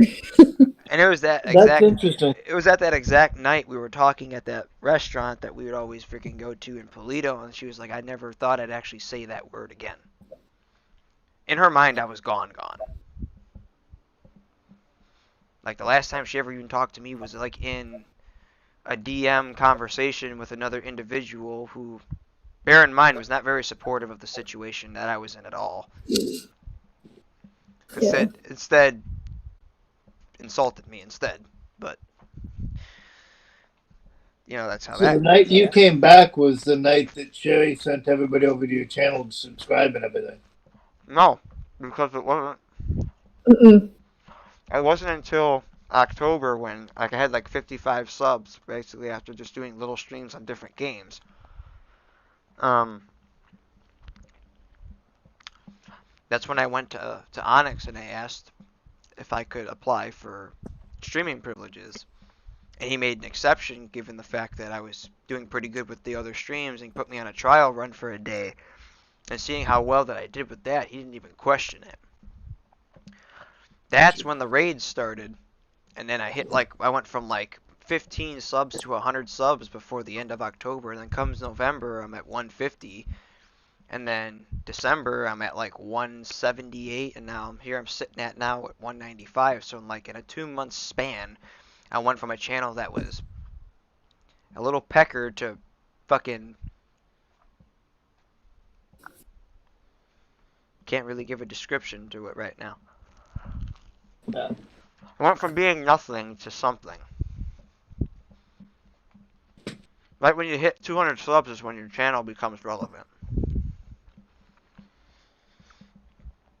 And you're close. It'll get there. You're close. It'll get there. That's where I stand with that. Moving on.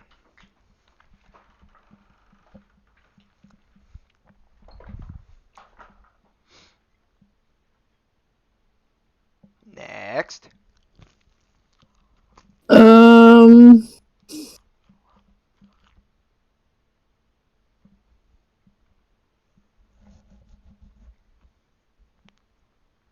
don't know. I got to think of something. I'm running out of stuff. Because I don't want to hear anything more about football. I already no. Just no. Well, now you're dumb because you just brought that up, and you got people that are not gonna say like, "Oh yeah, well, how about that Super Bowl?" Yeah. Tom Brady stole it. Yep. I'm kidding. I really don't care. The foosball. Wally Balljacker.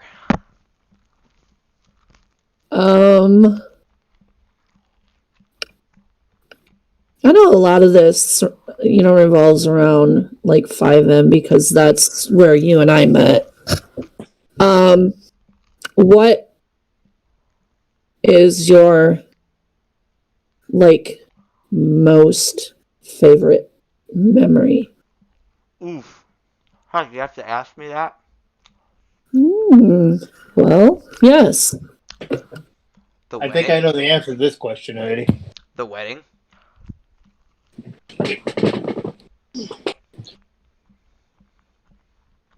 That was the one RP that no one thought we could pull off. So all y'all didn't think we could pull it off? Fuck you! Yeah, they're still together. I mean, there's been moments where it's been questionable. Not my fault. Sherry just gets moody as fuck. Oh yeah, it's all Sherry. Yep, it's all me. Most of the time, I try to be a reasonable dude who cares about his family and puts safety first kind of thing. She's just stubborn as fuck. See what I have to deal with, y'all? I see how it is. Uh-oh.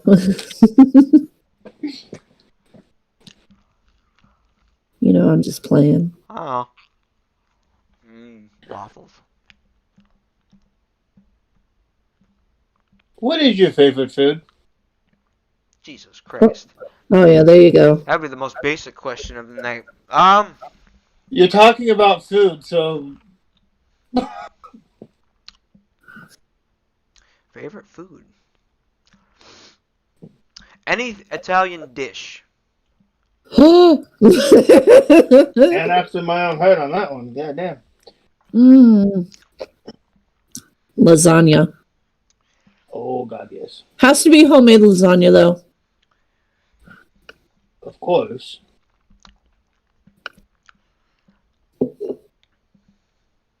I'll tell you what, if I do come up there and visit, I'll have to cook my lasagna for you. Y'all motherfuckers have barely known me and you've only asked very little. There's got to be something in there within the darkness that's got to be like asked. And, like you're itching to ask, but like, is you got to take my head off. Come on. Jesus. Killing me, Smolf.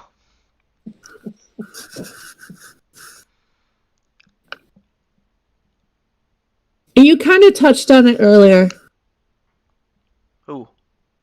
You. What did I touch on? Our characters and the way we play them.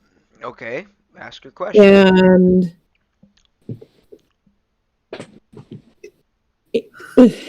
how it just seems so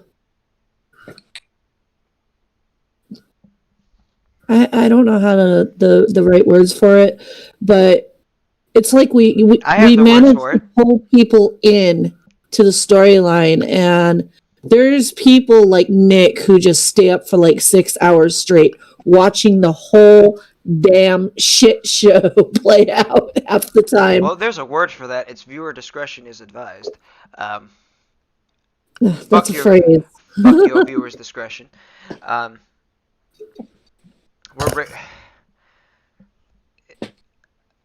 guess the question, your question, okay. Oh shit, there's a question somewhere. Sorry, I didn't let you finish. Go ahead. No, you didn't let me finish. I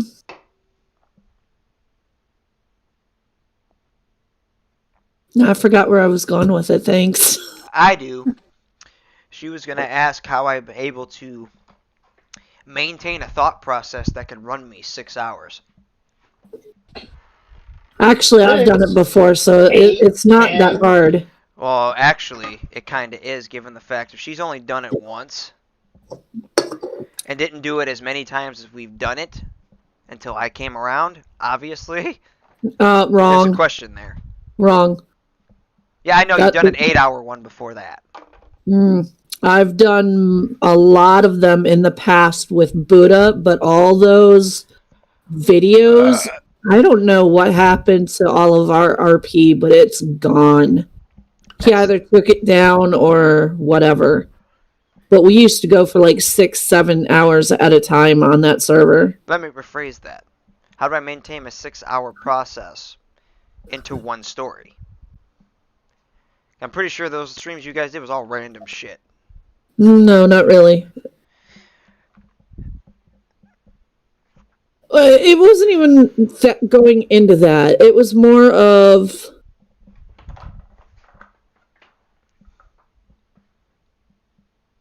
how do you keep it from going stale? How do you keep it believable? How do you keep people coming back for more?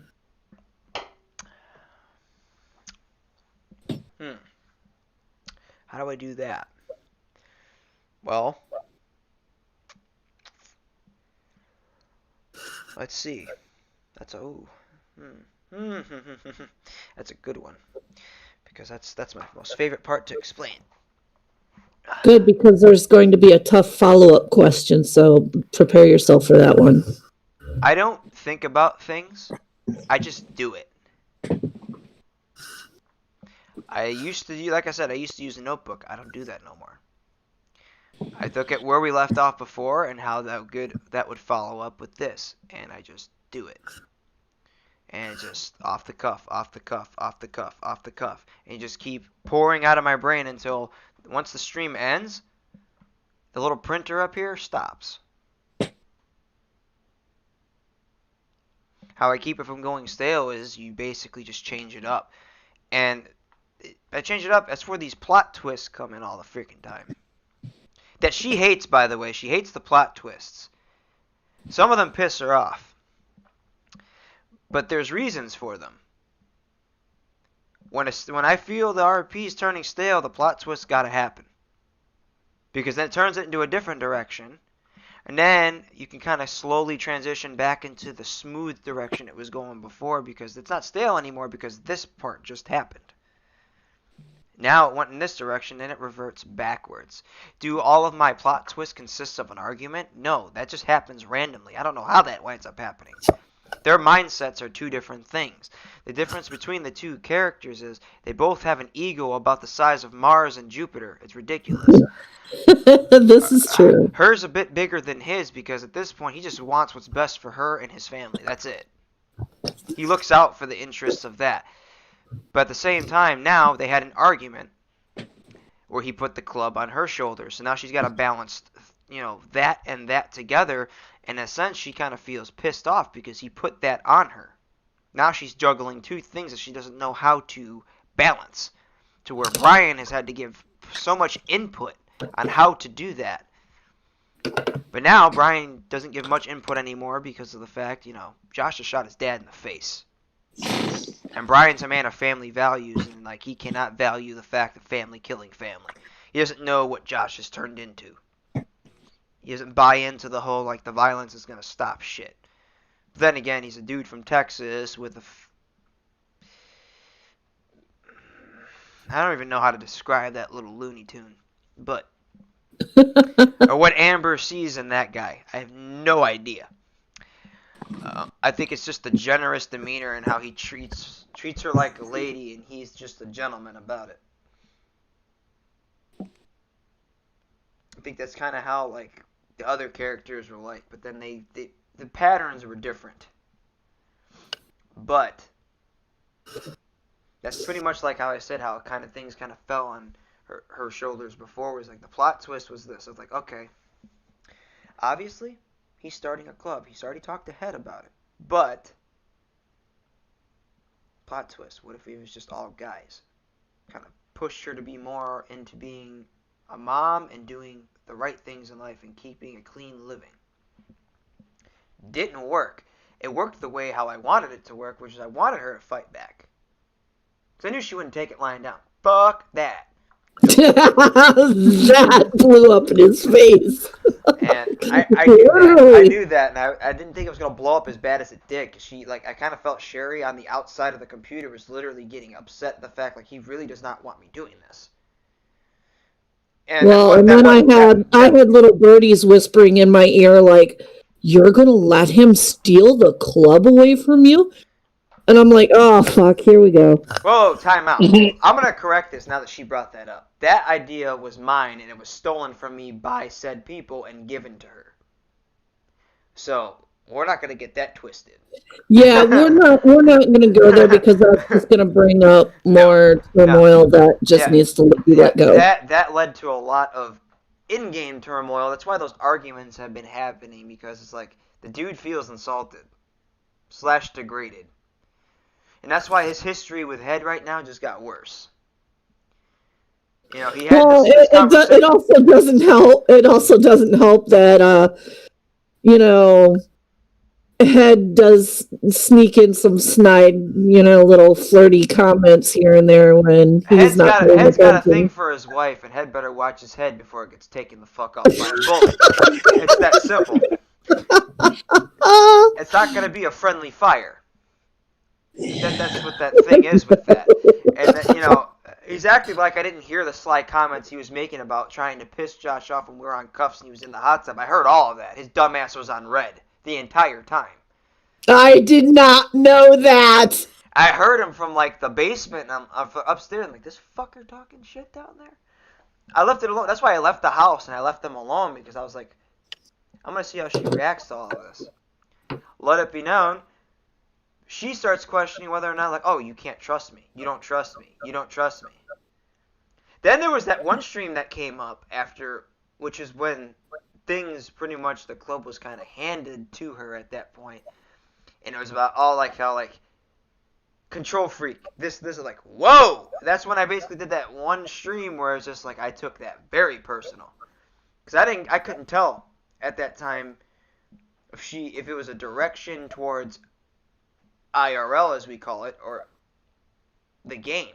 I couldn't tell the difference because, like, toxic person.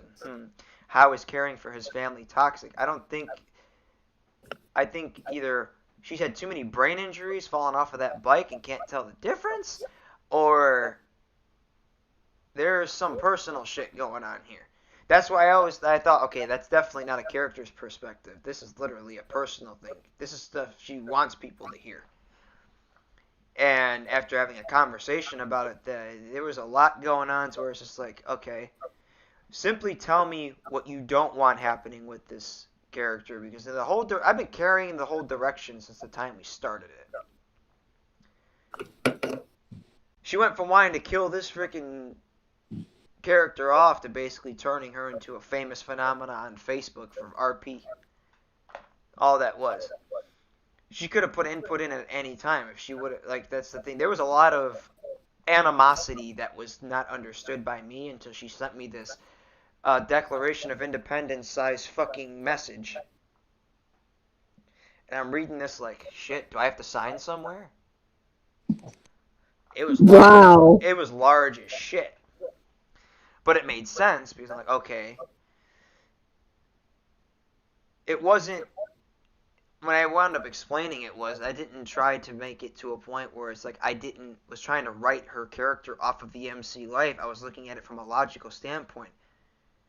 She's having 2 kids, and then she's got a garage that she's starting. What more is needed? At least then, you have a constant eye on them. You ain't got to worry about ever having feds or cops watching you for whatever reason. This, and this. All the points were brought up in the RP. You guys all saw it. Sky saw it all firsthand. He was there. He seen me do it. Mm-hmm. And when I brought it up and brought it to the attention, and it turned into one of those arguments in the houses, and it's just like, why are you making such a fuss about it? And her constant same answer was the same. It's all I know. It's all I know. And I'm looking at, I literally, I was glad I was on push to talk. I was banging my head literally against the desk. Like, this is the same line she's gonna spit every time I mention it. I'm gonna have a freaking football-sized lump on my head for how many times I bang. I had to get a padded mouse pad so that wouldn't happen. It's just like, I get that. It's all I've ever known. As my line kind of went after that, and it's just like, but you're a mom. You have to set better examples than what I gotta do. Not to mention, you want DCFS knocking on the damn door? And let it, and let it behold. Let it behold. Oh, wait, what? That went too far. That was just bringing it way, way too far, and it got way too real for me, and that's where I started having a personal problem with it. That's where the part I didn't get. That's how that got too personal. That's where those moments where I'm like, wow. At that moment, I was thinking, like, wow. Another person who can't distinguish the two. That's where I started questioning the bans at that point. And I was just like, there's more to what happened and what meets the eye, because then that got too real, and I was like, I don't understand what that meant. I didn't like the direction you were taking it. Is basically what it was. It was getting too in depth. It's role play. It doesn't need to go that far. That was a scripted term, not that would have happened. Right. That's the part she wasn't understanding, is the fact that she thought that I was literally going to make a scenario where that would happen. Let it behold, it kind of did, but I didn't put it in that format. The format it went into at that point was... What the fuck happened? That lawyer was lucky he did walk away. That lawyer showed up, and, you know, he was pretty much representing the supposedly dead father of Josh and Murky, and pretty much giving her the ultimatum to either cooperate or watch your kids, grow up somewhere else. And I was interested to see how that direction would be taken. See, like, now she ain't worried about all that much, even though she kind of still had that bond with them because they weren't born yet. The same direction carried, and I'm like, okay, let's dig a little deeper here. And then the questions got a little bit more into a point where he's becoming more intellectually dangerous on how to use things. Brings up a lot of things, past, present, whatever. And holds Josh's vulnerability over her head. The fact that he's so thin-headed right now to where, like, at this point, he probably could crack with anything. He could have went and questioned him and got what he needed, and basically that was it. What surprised me, it didn't affect her. At all. Oh, it did. Because I didn't hear a comment about that. She wasn't going to give him any more fuel for the fire. Now, afterwards, what you didn't know is she went and met with Head to get advice. And the comment she made straight off to Head and Bodie was, I swear to God, if I see another goddamn suit, they're getting shot. No questions. Bullets first, they're getting shot. Kid you not, that was the first thing that came out of her mouth, and it was met with a bunch of laughter and a, what the hell is going on now? And so she explained it to Head, and Head's like, but I never got taken away. And she's like, what? What are you talking about? And that's when he started telling her his past, and she's like, oh, okay.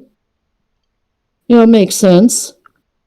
He's like, well, I would assume that he didn't get taken away because his mother lived a clean living. His dad didn't. That's his storyline he would have to go into. That was the only thing that Josh and Head share the common bond with, is that both their dads are founders of the Lost MC. They both received the same gun upon finding it. Mm-hmm. The only difference was Josh's dad was a coward and abandoned not just his family, but his club by faking his death and taking off to a foreign country. It was only fitting that it was either Murky or Josh that pulled the trigger on the guy. Assuming they were still members of the Lost. But what weirdly twisted Josh up the most is that he feels guilty that it wasn't a Lost member to actually do it. He did it himself. Yeah. And now that kind of wraps his head up in a situation where it's just like he just killed someone that gave him life. But now he's now stuck on the fact that his life is nothing more than just a lie. It's all been a lie from the get-go. Everything that he's done to that point based off of one lie. I bet a lot of people's jaws dropped the second that bullet went through his dome. Like all of a sudden the gun just came out, bam, right to the head and then 4 to the chest. Like, what the fuck? That was my very first on-stream murder. Yeah. Ever. Period.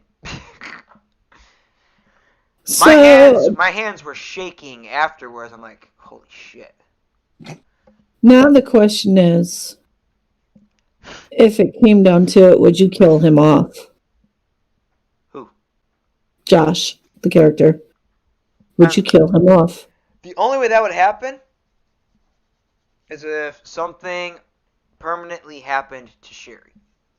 At that point, the only thing that keeps him living is his family. It's the only thing that keeps him going. He lost his brother, he killed his dad, lost his mother all those years back, and all he's got is his family. The only way he would not have any reason to live if that something like that were to happen. I should have kept my mouth shut because now she's going to be brainstorming, so just be aware. Be aware.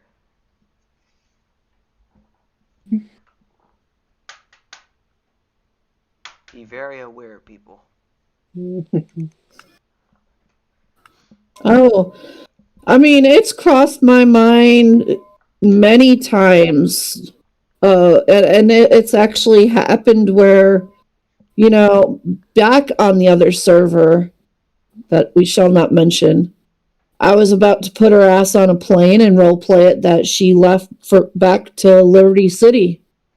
I was about, now wait a minute. Everybody's character is from from fucking Liberty City. What's wrong with the freaking other city down in South Beach?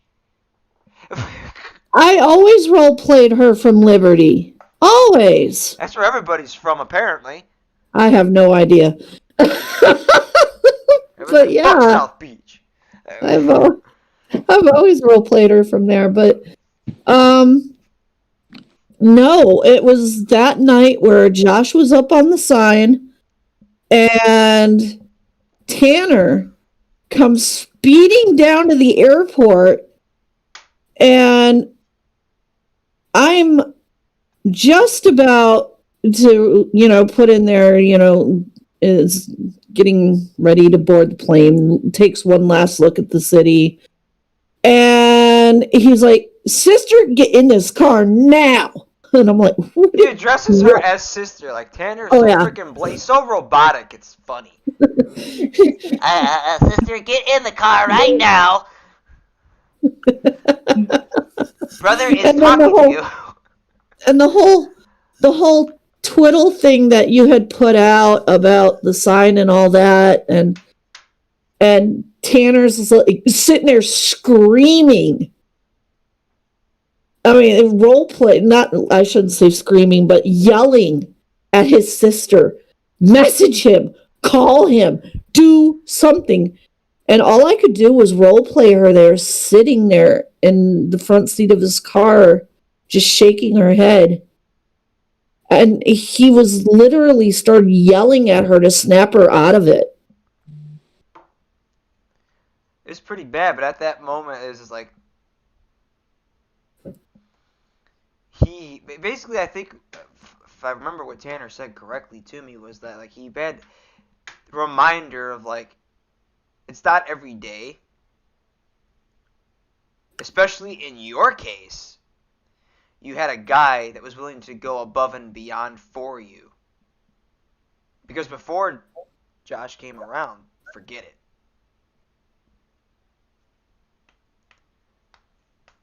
Her life in that aspect, when it came down to relationship, was half-baked. Yeah. Like, half-baked. Like, it wasn't even in the capacity that it was at, to where, like, there was a change in her after that relationship and after that wedding and all of that. Huge difference with all of that. So, like, Tanner really put it into perspective where, like, she winds up back on that sign, and that's where Nick made that remark.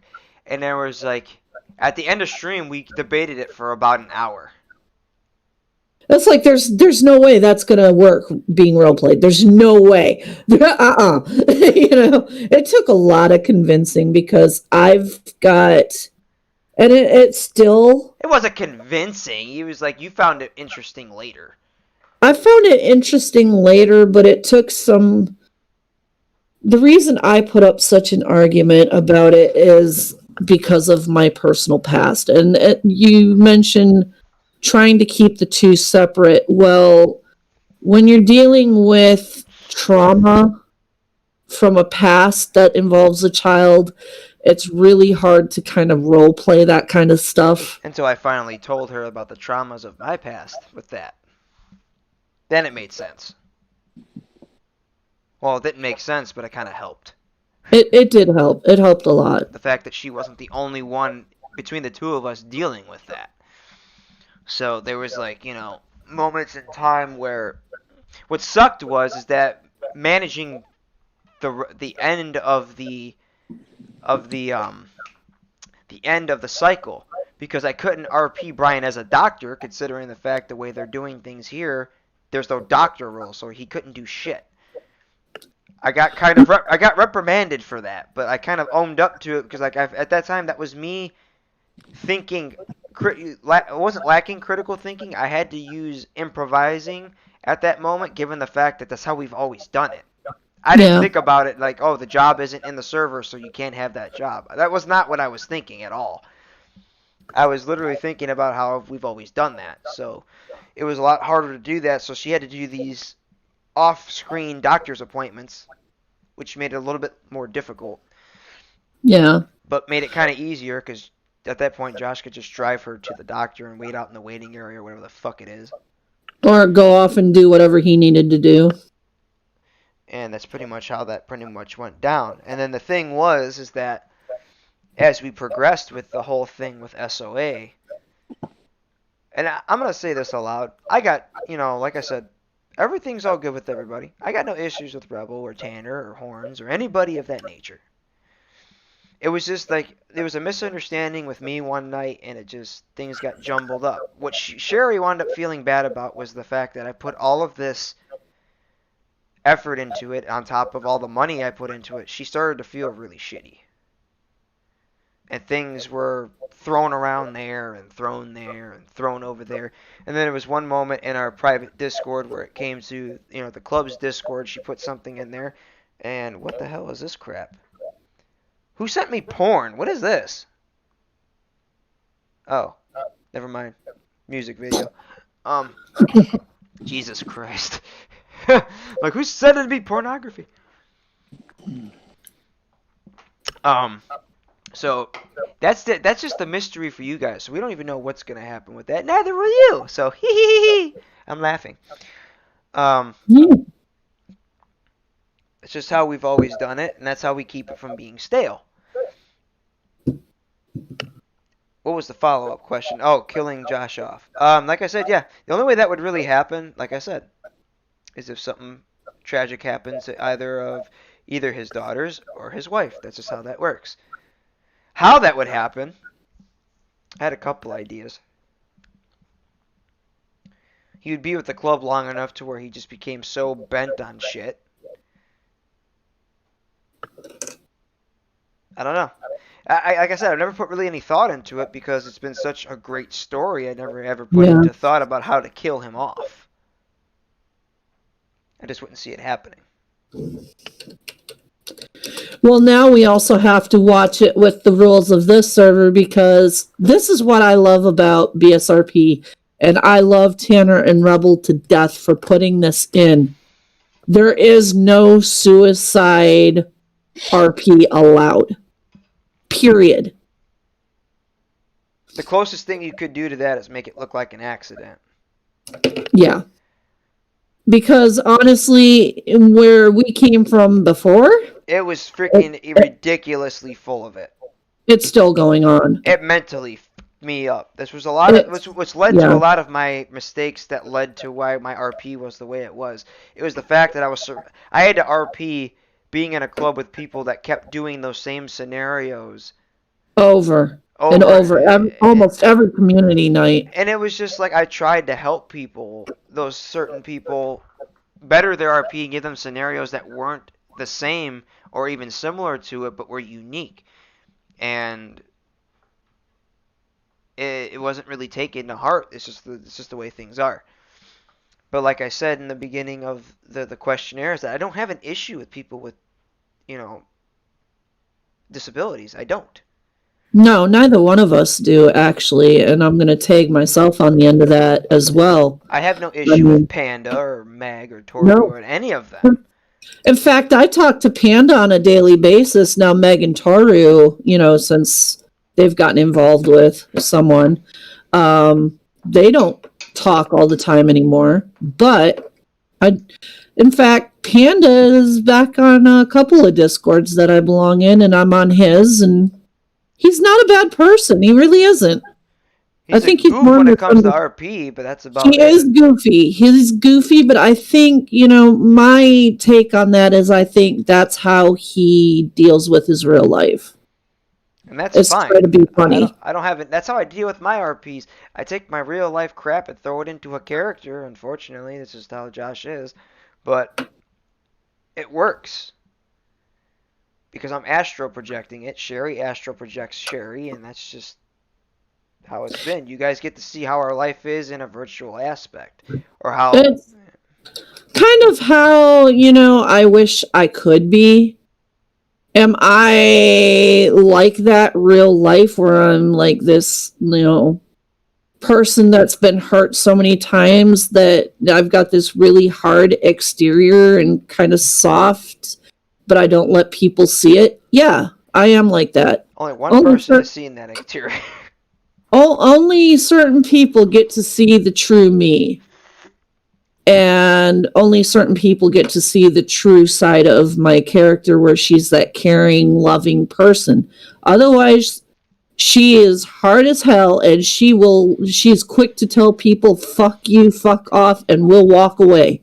Only three. There's only three people that have that. I think that's Tanner, Brian, and her husband. That's it. Yeah. Yeah. There's only truly one person that she would never walk away from, and even though she has tried, and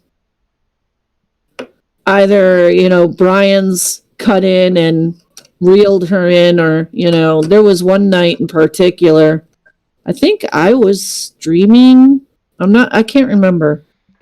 It's not an attempt to reel her in. Brian is kind of like the mediator between the two, because yes, he's tried for years growing up with Josh, trying to basically have like a cousin-based relationship with him. Brian was more of a softy / shy guy. He wasn't like how Josh was, like, I like everybody, fuck you, and all this other crap, and then becoming a criminal-based outlaw. But that's what distinguished the two. But Brian cares enough to want his cousin to be happy, and cares enough about Sherry to want the same thing for her, even though he barely knew her. The only reason why he got more invested with it is because Amber is her little sister and doesn't want to see her big sister upset. Yes. He doesn't want to see that happen. That's something we are going to have to stream at some point, is their, Amber and Brian's story as well. We got to do some of that. That we can touch on tomorrow. There is going to, I think Rebel said he's going to be streaming tomorrow. There is some fixes. They're waiting for some people that work with the scripts themselves. They've been working really hard, guys. So, like, for a lot of you guys, basically said yesterday was a botchery. Yes, it was. Rebel has acknowledged the fact that, you know, I'm not sure if he acknowledged fault, but it didn't go as planned. I'm not sure if he acknowledged fault, but he said it didn't go the way it was supposed to go. It just didn't go as planned. That's all there is to it. We'll just leave it at that. There's just some scripts that just didn't work. Yeah, no harm, no foul. It just didn't go as planned. Something's going on with Tanner, and we're not sure, you know, what. I hope he's okay. I've heard that he's had a friend that's been having some personal issues that, you know, Tanner's been Tanner, you guys got to understand, he has a huge heart, and he will bend over backwards to try to help you out. He has been there for me countless of times. He's been there for you, Josh. Until the moment you told him to fuck off. There's a couple times I've told him fuck off. But he still is there for you. You know, even though I give him a hard time with how he sounds like, you know.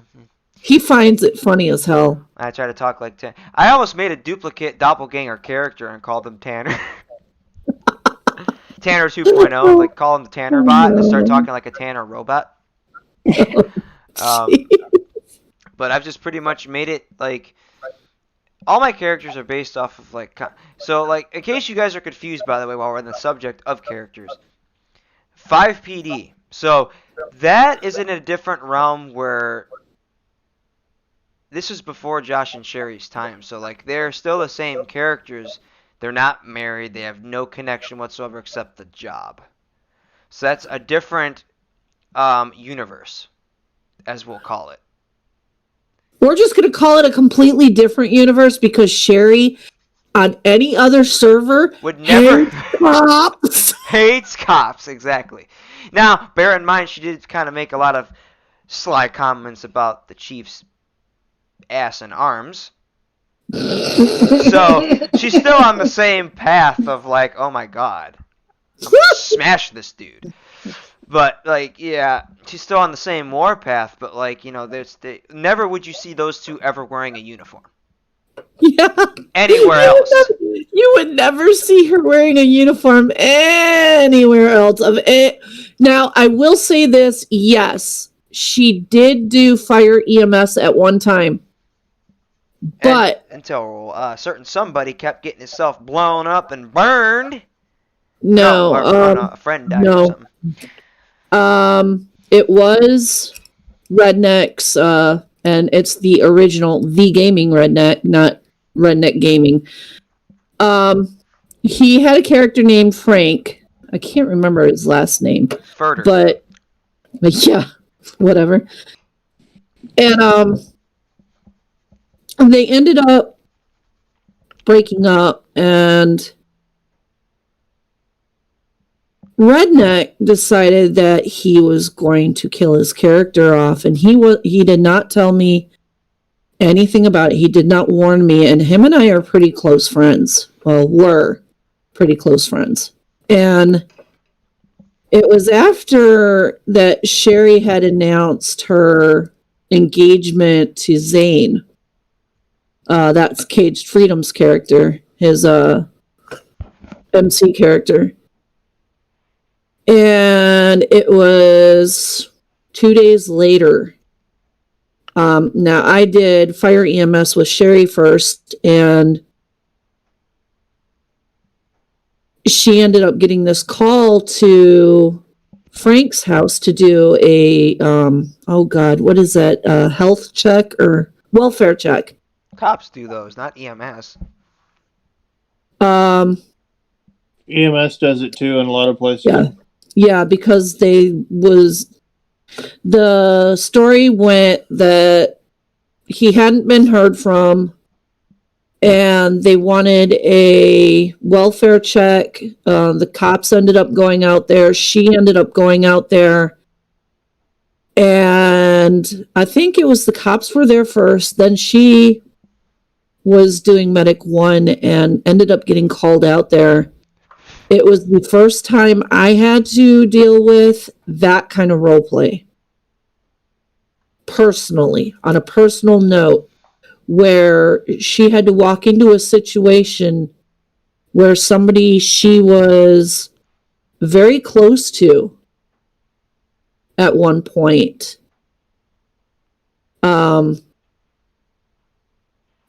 was found dead.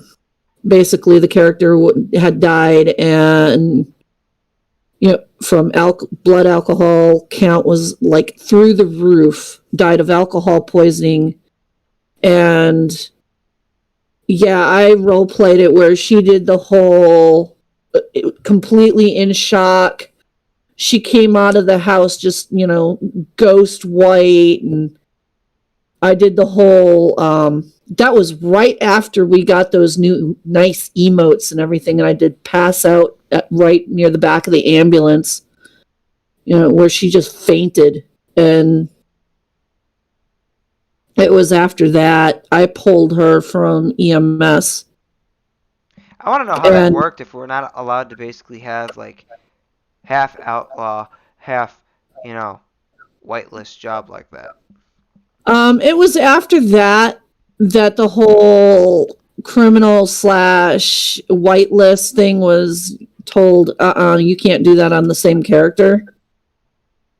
It was after, that with me that kind of came through. So, yeah, I made a whole new Fire EMS character, and that's how Amber came about. Now, originally, why is this getting into a history lesson with me? This is supposed to be about you.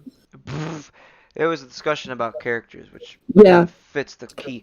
But originally, Amber and Sherry had nothing to do with each other. It's two completely separate characters. And I really didn't have a backstory for Amber until... I had nothing to do with that. Well, I actually started thinking of a story for her when I met you, and you created Brian or whatever, and it was like, wait a minute here, this. Until I twisted it a few days ago. Yeah, and then you twisted it again, and it's like, wait a minute. Wait, we need to talk about this off stream. It was like, wait, how? Until we're finally talking to Tanner about it, and they're like, yeah, I took Tanner was like all on it. I'm like, oh my god, I didn't think he would actually go for it. It's like, yay, I get to torment another member of Josh's family. Like you can try it with Brian all you want, he'll just piss his pants. Try it with me, you ain't gonna get nowhere, pal. Tanner already knows he'll get his ass dropped, because I dropped his ass in the sand last time he swung on me. He went splat. Mustache all up in the freaking sand. Like, how's that sand taste down there, critter? I'll always hold it against him. He didn't show up to his own sister's wedding. It pissed Josh the fuck off. Yeah, I understand that. Will had to ping him down the aisle, bald head and all. Then he threatened me. Unfortunately, Tanner had a real life issue come up and couldn't be there. Correct. And unfortunately, we can't do anything about real life issues. Those come first. It was a family issue. His mom ended up in the hospital that night. So, can I hold it against him real life? No. Will the character hold it against her brother? Yes. Yeah. She uses that to her advantage all the time. But the whole upside to the fact of what I guess the question that should have been asked is, where did I come up with the idea for the character of Josh in the first place? Yeah, where did you? I mean, of course, Murky was already in the Lost. Funny thing was, at the time, I just basically found a way to take if you guys noticed, and it was probably kind of creepy looking at the stream today, because that character on my freaking stream looked like Murky's. Yeah. Originally, originally when we were members of Sons of Rebels, which was an MC we helped found with another friend of ours named Griffith. I think his name was Griffin something. I forgot the hell his name was. Quentin Griffith, something like that. Me and Murky's characters looked identically the same. We had the same haircut, same hair color, same tattoos, same freaking everything. It was funny because Quentin would get us both confused with one another, and then like we would say, "No, he's me and I'm him," and then we'd be like, "Your guys are fucking assholes." I'm like, "Yeah, I know." And that's how we played it. And then when things got kind of stale and everybody just stopped participating, then Murky found his way onto 5M on his PC, and he's like, "You need to come do this shit." Brings me in. I basically base make the same character, except I kind of changed it to make the identity doesn't get weird. We didn't do the whole brother thing until I was basically officially on the server, and it's like, "Yeah, that's the role you're going to be playing." I'm like, "We're going to play that still?" I was like, "Yep." Okay, fine. We did that. The weird thing was is the hierarchy with the character was I didn't expect to be as good at the roleplay as I was. Realistically, I thought I sucked donkey ass. I didn't know what the hell I was doing, how any of the shit worked. I was waiting for one of the admins or one of the moderators to come and say, "You suck! Get the fuck off the server!" Didn't happen. No one never had to hold my hand. No one ever had to correct me or give me advice. They just like, he knows his shit. The thing was, is the MCRP was the only shit I knew how to do. So when I came in as a prospect, here I am doing this for about, a week. And all of a sudden, I'm, working on bikes, cleaning out the yard one night. And all of a sudden, what was it? It was, Bradders, I think, that came out and said, "Hey, Josh, we need you in there." Fucking little Brit. Coming out in his little trousers and his little cowboy boots. And, we're going in there, and then Pam's pointing a fucking gun at me. I'm like, "What the fuck is going on? What did I do?" And next thing you know, I hear her head is like, "You do anything in the server this past week that's gonna piss me the fuck off?" I'm like, "Not to my knowledge." "You sure?" "Yeah." Top locker right there. Patch in a week. Murky's like, "I never made patch that fast." Like, "Yeah, you fucking suck, and you're Canadian, so there you go." Fast forward, we're doing a bunch of different things, and then votes came about, and I forgot who the other enforcer was. We didn't have one. We only had one. I think the other guy was gone. And we were moving officer slots around because he was filling spots, and then Pam went ahead and nominates Josh for sergeant. I'm like, "What the fuck? I ain't gonna move up that quick." Nice try there, Toots. Didn't work that way. Because, Rebel originally just wanted me nominated for enforcer straight up because my brother was an enforcer, so it's only fitting you got the two twin idiots enforcing club rules, so that's how that went about. And then, Vlad got the sergeant's chair. Oh, did I do that out loud? Whoops. Later that day, it was kind of weird how, like, this turn of events came out. Head has these two idiots guarding the freaking gates while we're having a meeting. I'm like, "Do you even know these fucking guys?" He's like, "No, just paid them." In my mind, I'm thinking, does he ever fucking do background checks on these fucks?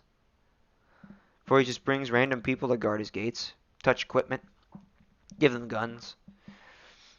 All they wanted in return was the ability to sell drugs or whatever. So later we go and basically meet up with the guys to, give them product. Me and Pam go. I didn't want her going by herself. The sergeant wasn't available, so the only person on there was me, which was an enforcer, so that's how that works. You go with wherever the VP or the president goes. We get there. This was never streamed, so it sucks. We're over here. I think it was on community night. It had to have been because EMS was on. I think Sherry was the one that responded to it with Caged. I think so. I can't remember. And next thing you know, we're meeting up with these guys. They shoot at us both. I jump in front of the bullet that's supposed to hit Pam, hits me in the neck, down I go, then she gets hit. So, and then this little fucker loots me. And the looting animation is so disturbing. It almost looks like they're dry humping your body. The way he's moving up and it's like he's humping your body, and it's like, this is fucking gay. And then we track him down when we're revived at the hospital and we get treated. We track them down to the clubhouse and we get all the stuff back. And me and Bradders at that point are basically just cornering the market on this guy. It's like, "You do realize you're marked." you're fucked. We got the stuff back, but the only thing he didn't give us back was the money he stole, which was like over $200K and shit. So, fast forward again, Head gets a hold of him. And he's at a traffic stop with the guy. And Head was about to run him over on the fucking sidewalk. And as the cop, I think, is getting ready to book Head on some shit, you know, me being still somewhat in prospect mode because of how fast I moved from prospect to member to officer was fucking whack. I went driving off, get the dude's attention. Well, no, he was running from Head, I think, or the cops. I pull up on my bike and start chasing, to cut him off so the cop could get him. Just so happens the cop was Vlad. What does he do? Immediately tases me as if like I did any sort of damage to him or caused any sort of assault or anything. All I did was block off the sidewalk. And anybody who saw that stream on Twitch knows that's what happened. I watched the replay and I saw what happened. We all saw it. Yeah. That's all that happened. And it sees me running away from my bike. He tases me, and he should have been tasing the shithead that was running from him. He was the one resisting arrest, not me. I wasn't even in part of the issue. Wind up in the back of the car where he decides to search me while I'm in the car. Doesn't Mirandarize me till I'm at the station. Like, you don't do that. You gotta Mirandarize them the second you put them in that car.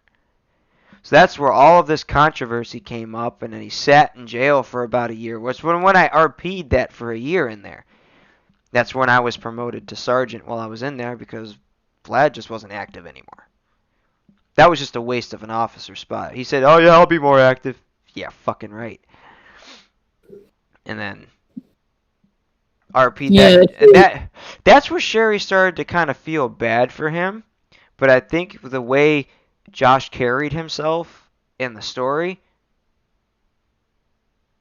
got her knickers a little bit on the hosey side. My God. On the hosey side, I'm not gonna mean like hosey like road hoe, but like hosey like the hose went off in her drawers. Oh jeez. Because every time Head would meet with the Reapers, that's all she would ask about. And everybody would just turn heads at her. Except Zane. Zane wouldn't give a fuck. Zane cares about everybody. So he understood why she cared. But what Josh would find out inside is that she came to visit him on the fact looking for comfort. Because he was the only person she thought she could turn to that would be a safe ear was obviously somebody who can't really talk to anybody. Oh yeah, come visit the pumpkin because he can't, go talk to anybody about your issues. But that's not how I took it. One day I'm just out in the rec yard just doing my thing. Because you guys wouldn't know about that. I couldn't stream it. I've explained that before. Yeah.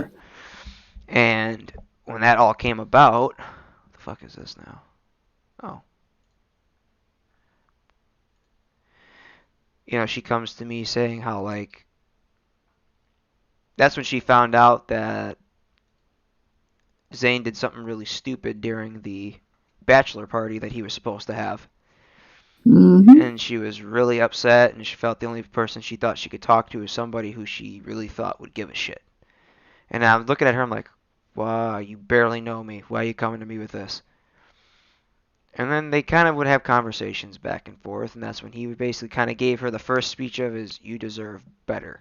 And she kind of looked at him like, I think she made a comment at one point where she's like, well, she was like, what about you? Yeah, yeah. And at that it was the whole comment of, are you applying for the job? And I kind of and I literally just sat there and I ignored it as if like she just said that. Because like at that point, I'm like, I was kind of freaked out a bit. I'm like, And the thing was, here's a funny thing. He was pursuing her for the longest time, but didn't know how to tell her about it. And then she whips that out at his face like a freaking straight-up dick whip. And the thing was, he was stupid because I didn't bite it. Didn't take it whatsoever. Next thing you know, time goes on. He's out of jail, and right when he gets out, he's got this freaking Jesus freaking hairstyle because he couldn't get a fucking haircut inside. After Pam said 6 times she was gonna come and fucking cut it for him, didn't fucking happen. And then we open the tavern. He's having this weird fling with Nova's sister Elsa, which was fucking the dumbest thing I have ever seen. I just went along with it because it was funny. I was having a little fun with somebody who I was becoming close friends with. And, giving his character a little bit of, view time here and there or whatever. And then, when he got out of prison, he didn't see much of Sherry after that. It was, here and there during meets, blah, blah, blah. But there was always the eye contact. When he was gone for 4 or 5 months and then, comes back in, that's when, she kind of attached herself to him at that point. I wouldn't say attaching herself, per se. Bullshit. That's exactly what it was. She found, She found comfort with him. Like safe haven, I suppose. She thought she had lost a friend. She thought she would never see him ever again, and it was like, oh my god, he's back. And then she kind of got a bit unraveled, and then when it took... Basically, I think he spent 2 whole in-game days talking to her about it at her house. To finally find out the whole story of what happened and... Well, not just that. It was about what happened with her and just how she was feeling about things. And that's when he basically just finally just fessed up and said what he needed to say. And then, a few freaking vodka sours later, one thing leads to another, and then bam, bam, bam, and then, yeah.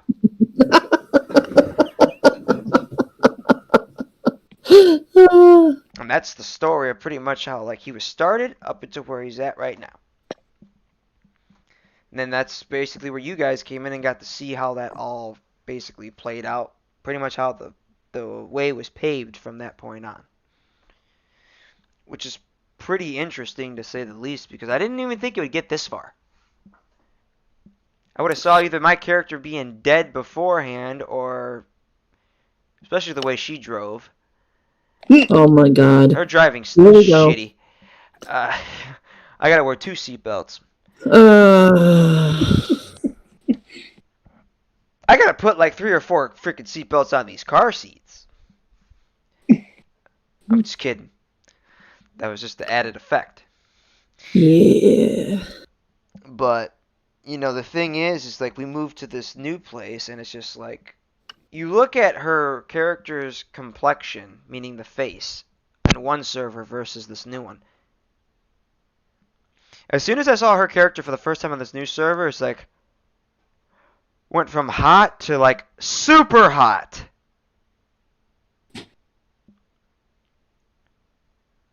But it's like she was saying before, no matter how many times they have these, I don't even know what she even calls them. I don't even know what to call these. Quarrels. Spats. She can never turn her back on him, and he can't turn his back on her. Perfect example. When she thought that literally he had actually really turned his back on her,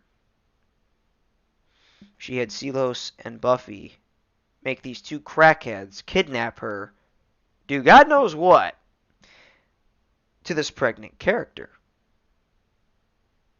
And I'm like, fuck. On the bike I go, and I think you guys saw it. I think I streamed it. Or was this off stream? Can't remember. No, it was off stream. You didn't stream that. It was a dark episode, unfortunately.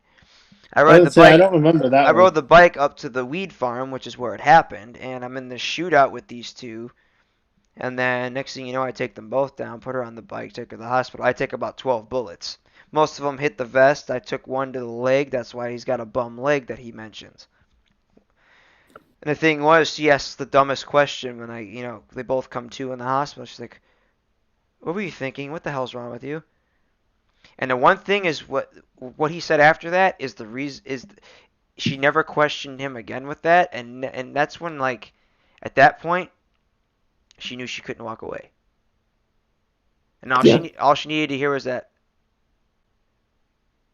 I took those vows seriously.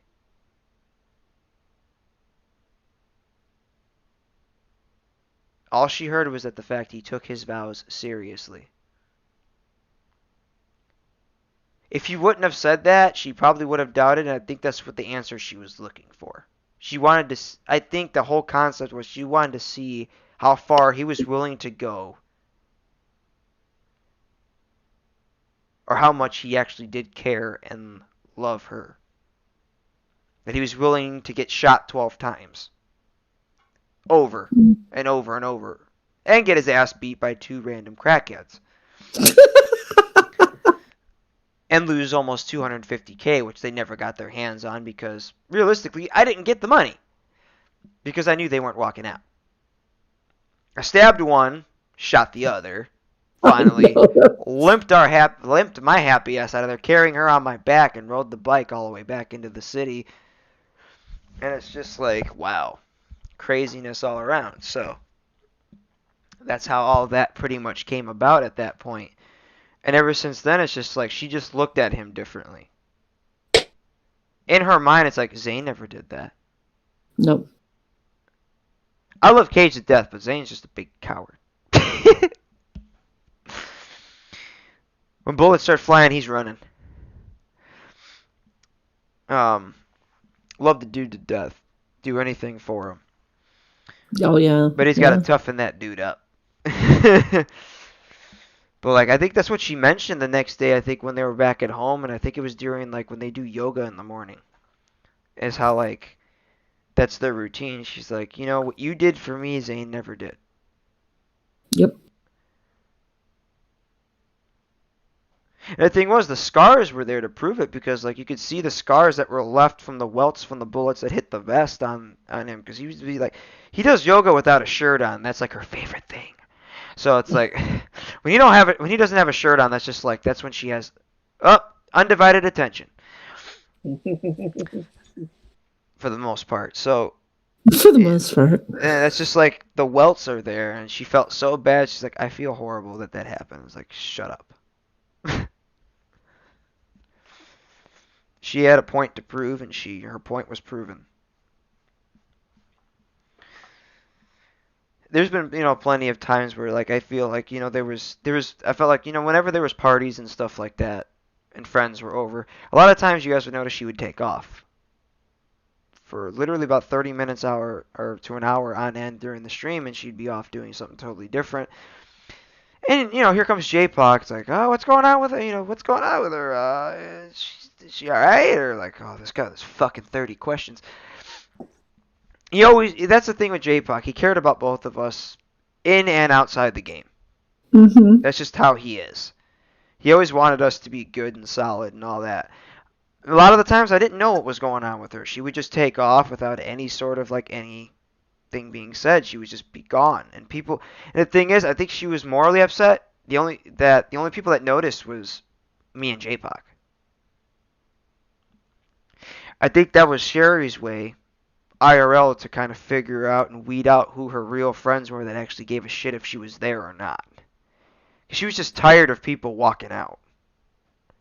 Or tired of being fake by being her friend when it's convenient for them versus actually just being there because they want to be there. How that was figured out was when we had the Christmas party and everybody came. A lot of people that never even interacted with us on the server before as a couple, nonetheless. You had guys like Promess there, Craig, J-Poc, I think Cernal was there, Redneck, Celos, Buffy. Ace even showed up, didn't he? Commissioner Mustache. That's Ace if you guys don't know who that is. A lot of you kiddies should.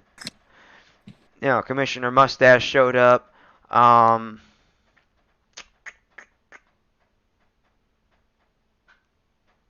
Meg, Toru, pretty much everybody you could possibly think of that showed up. And the thing was, it wasn't the fact that she just also put out the announcement there. I had individual conversations with certain people on there, and like, I'm like, you should come. Simply for the fact that, Sherry kind of feels like a lot of her friends have kind of like leaned off. So I was surprised it was as full of a house as it was. Our house had never looked that full before. Ever. And it made her very happy knowing that was actually turned out better than she thought it was going to. She was expecting 4 or 5 people. There was 12. It was to a point where we had to have security outside. It was to a point now. I have a hard time with migraines, and that's why you don't see me at the end of community night streams all the time, is because I have an issue with everybody talking at once. Just sets my head off, and I get splitting headaches. I've been helping her with that to where she's gotten better with it.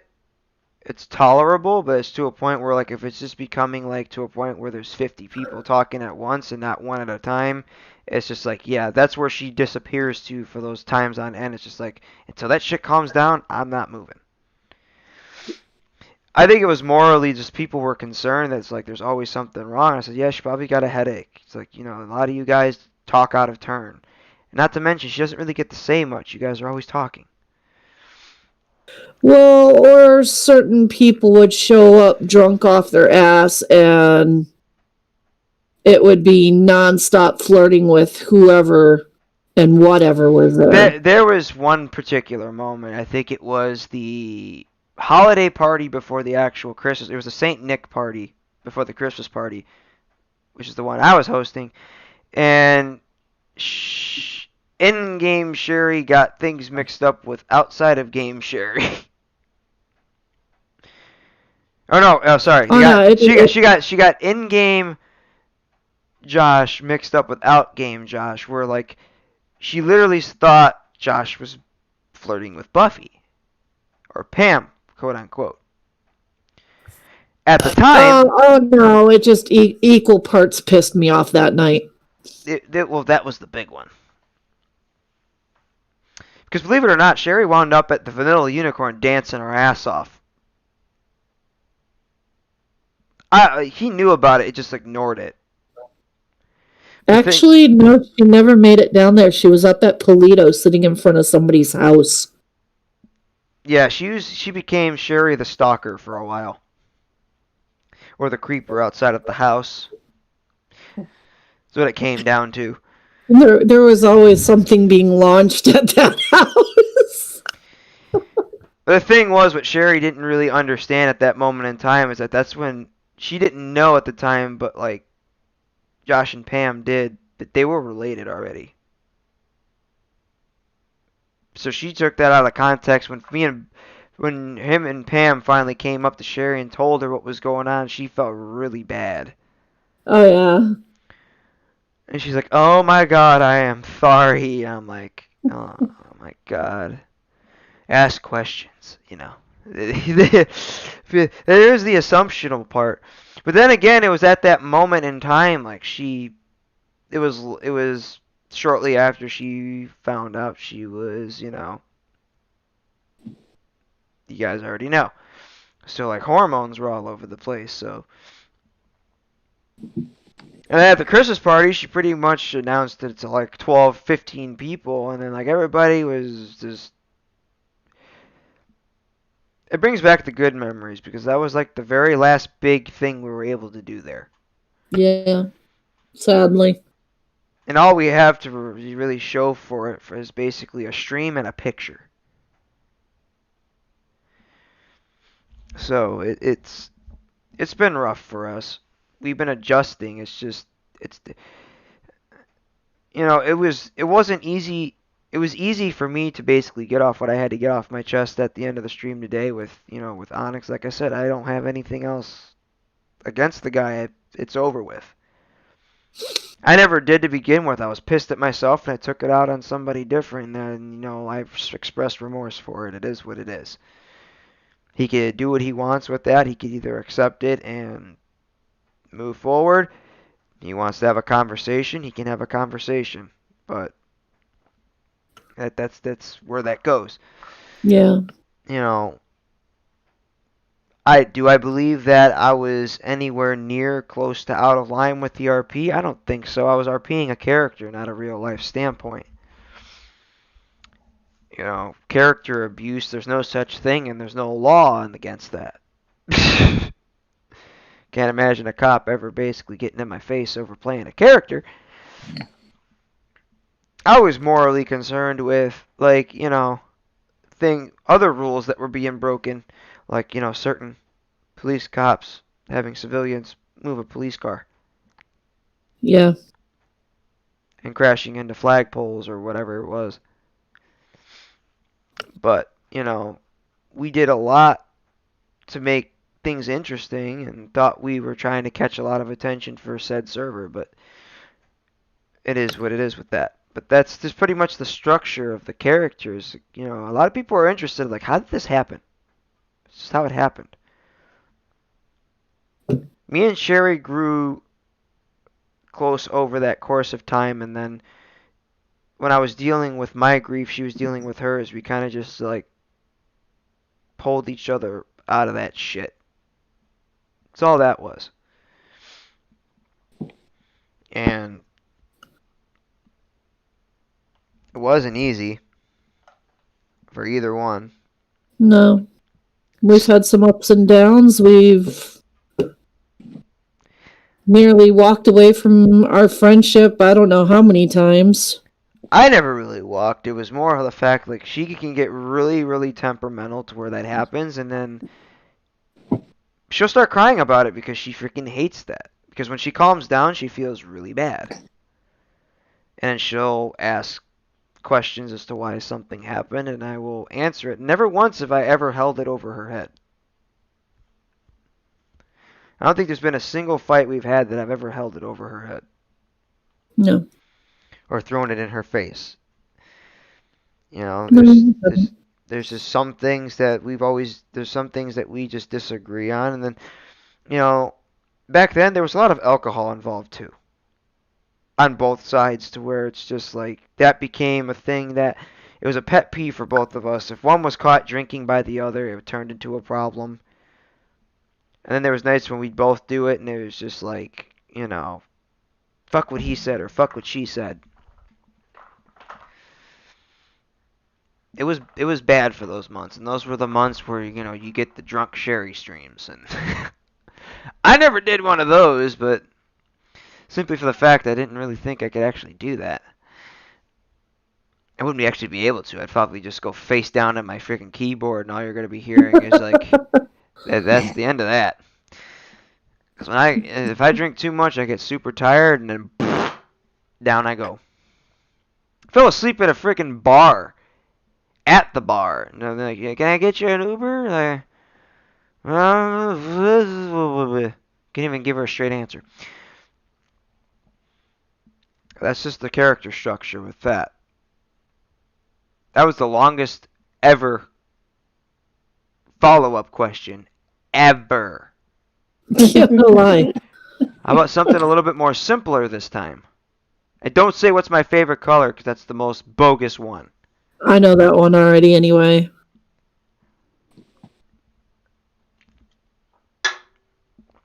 Yeah. Good Lord. After all that. That should have gave you plenty of time to think of something, because there's got to be something that I said somewhere in there that would follow with something. A lot of insight.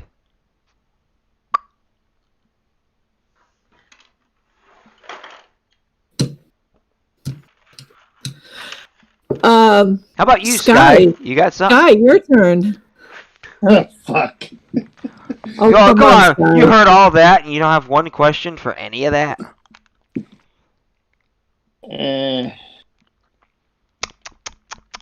Yummy. Everlasting gobstopper. Oh, you and your damn candy. I'm an ex-alcoholic. That's all I want to eat is candy. Pretty soon you're gonna be a diabetic. It sucks, trust me. Runs in the family. Great. Do you actually have PTSD, or is that just a character thing? Yes. Which one of us? Josh, obviously. Yes, I have it IRL and and it's a character-based thing. PTSD Okay. comes from the trauma from that one ex. She was brutal, Gotcha. dude. She was brutal. Yeah. And I grew up getting beat up all the time. There was one time in middle school, we were doing the 1 mile run, which I love doing because it's really good exercise and it's something to be proud of if you achieve it. Cut the one corner, got 15 other guys waiting for me around the corner. They all jumped me, Gotcha. threw me through a fence, and then hit me with a brick. Yeah, I just know you mentioned it one night on the stream, and I didn't know if it was IRL or if it was in-game. Nope, that's as real as it gets. And the sad thing is that's one thing that Josh and I have in common. Yeah, I think I knew that you did. I thought we had talked about that in one of our three-way conversations we've had. I don't know. We talk about a lot of that stuff. Yeah. And mine's pretty much, scary enough about the same thing. Is I went through a 4-year relationship where it was mental, physical, and emotional abuse every single day of some sort. Oh, Jesus. That's like I've told Josh when I was young, and you remember all the Sky, you're older, so you know the old talk shows where they'd have the women on that would talk about abusive relationships. Oh, absolutely. I used to wonder how in the hell could you put yourself in that kind of situation, and how in the hell could you think that nobody would want you, even your own family? I never understood it. And I used to laugh it off like, yeah, this is so fake. Haha. Until you live it and then you realize, holy shit, Yep. This is what it's like. Yeah. Yeah, PTSD is one of those hard things. It is. I mean, it's, there's times, and I'm not afraid to talk about this on a stream. I mean, there's still times where I will wake up screaming in the middle of the night, Yep. totally disoriented, not knowing where I'm at, thinking that everything has been, the first thought when I wake from one of those is everything's been a dream. I'm waking up and I'm in the same situation, in the same spot where the abuse was happening. Yeah. Until I finally, you finally snap out of it and realize I'm not there anymore. The code of silence. That's what they call that. The ripple effect. Yeah, I get it. One of these nights we're not live on YouTube, I will explain a little bit more personally about my deal with that. But I won't go into 9/11. I won't go into specifics on. I used to wake up from those kind of dreams outside. Huh? Standing. Yeah. See, mine's never really gone quite that far. I haven't made it outside the house. I used to end up in some funky places in the house, but yeah. There's one, I can go into this and, the people can judge all they want, but they're going to, maybe this is a point where people can see a side of me for those that are still watching or going to listen to this later. Before I moved to Georgia, and I thank Buddha and his family to this day for helping me get the hell out of Utah. It was the best moment of my life. I was in Utah for about 10 years, and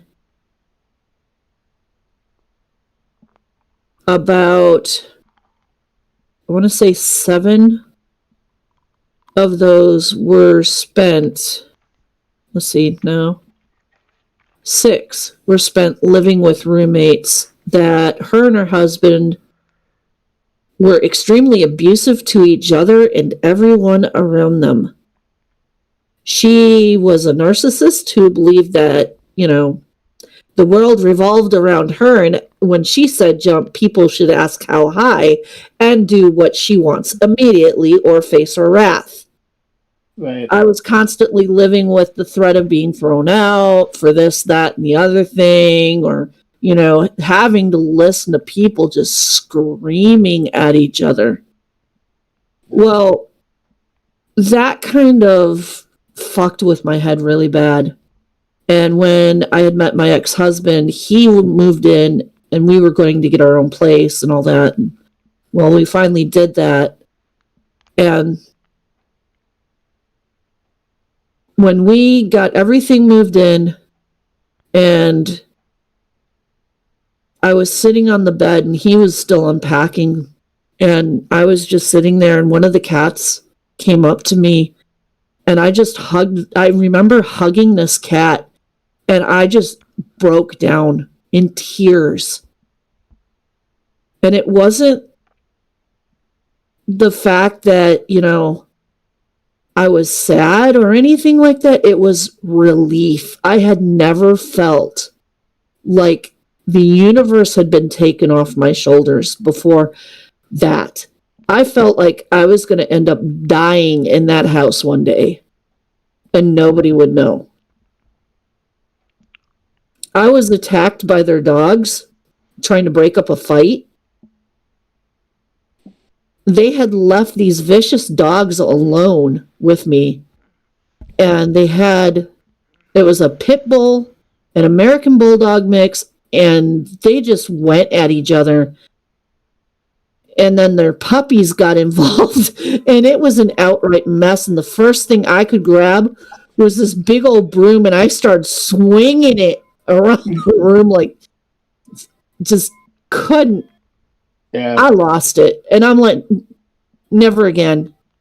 Yeah. Never again. I love animals, but I will always have cats. I will never have another dog. I love my parents' dogs. They're cute. We're down to 2 now. They're cute, but I would never have another dog, ever. I'm so afraid of getting hurt by dogs. Yeah. But it was just like all of that, and I would wake up almost every night after we moved just screaming and having nightmares, to the point I thought we were still in the other house, and it would take me about 45 minutes to realize I'm not there anymore. Those nightmares have slowed down, but now it's just, whenever, and Josh has asked about, well, why don't you sleep? Well, there's a reason why. Is that I can sleep about 3 hours, and as soon as and it takes the human body about 3 hours to go into the REM sleep, which is where you start dreaming.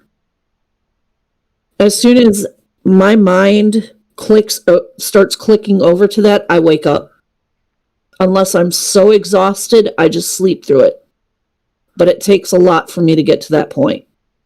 Yeah. That's why I nap all the time. It's why, we'll be watching something, and next thing, Sherry's snoring. No. I'm awake. Really, I am. When in all reality, yes, I have passed out for a few minutes. Yeah. Because I nap all the time. I can't help it because I cannot sleep the way I should. She refuses to see a shrink about it, and that gets a bit irritating. I have. There's nothing anybody's been able to do.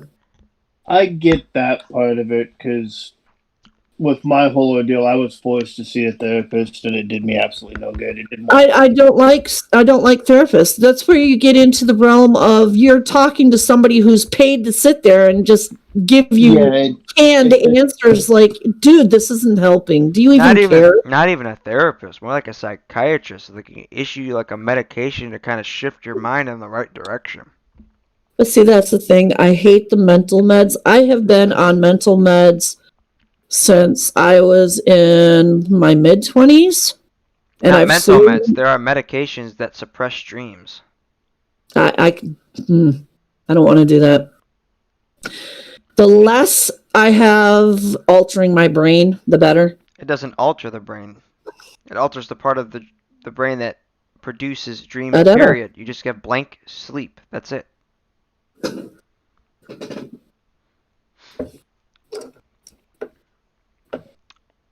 Basically, chemically balances the brain to basically just sleep, nothing else. Yeah.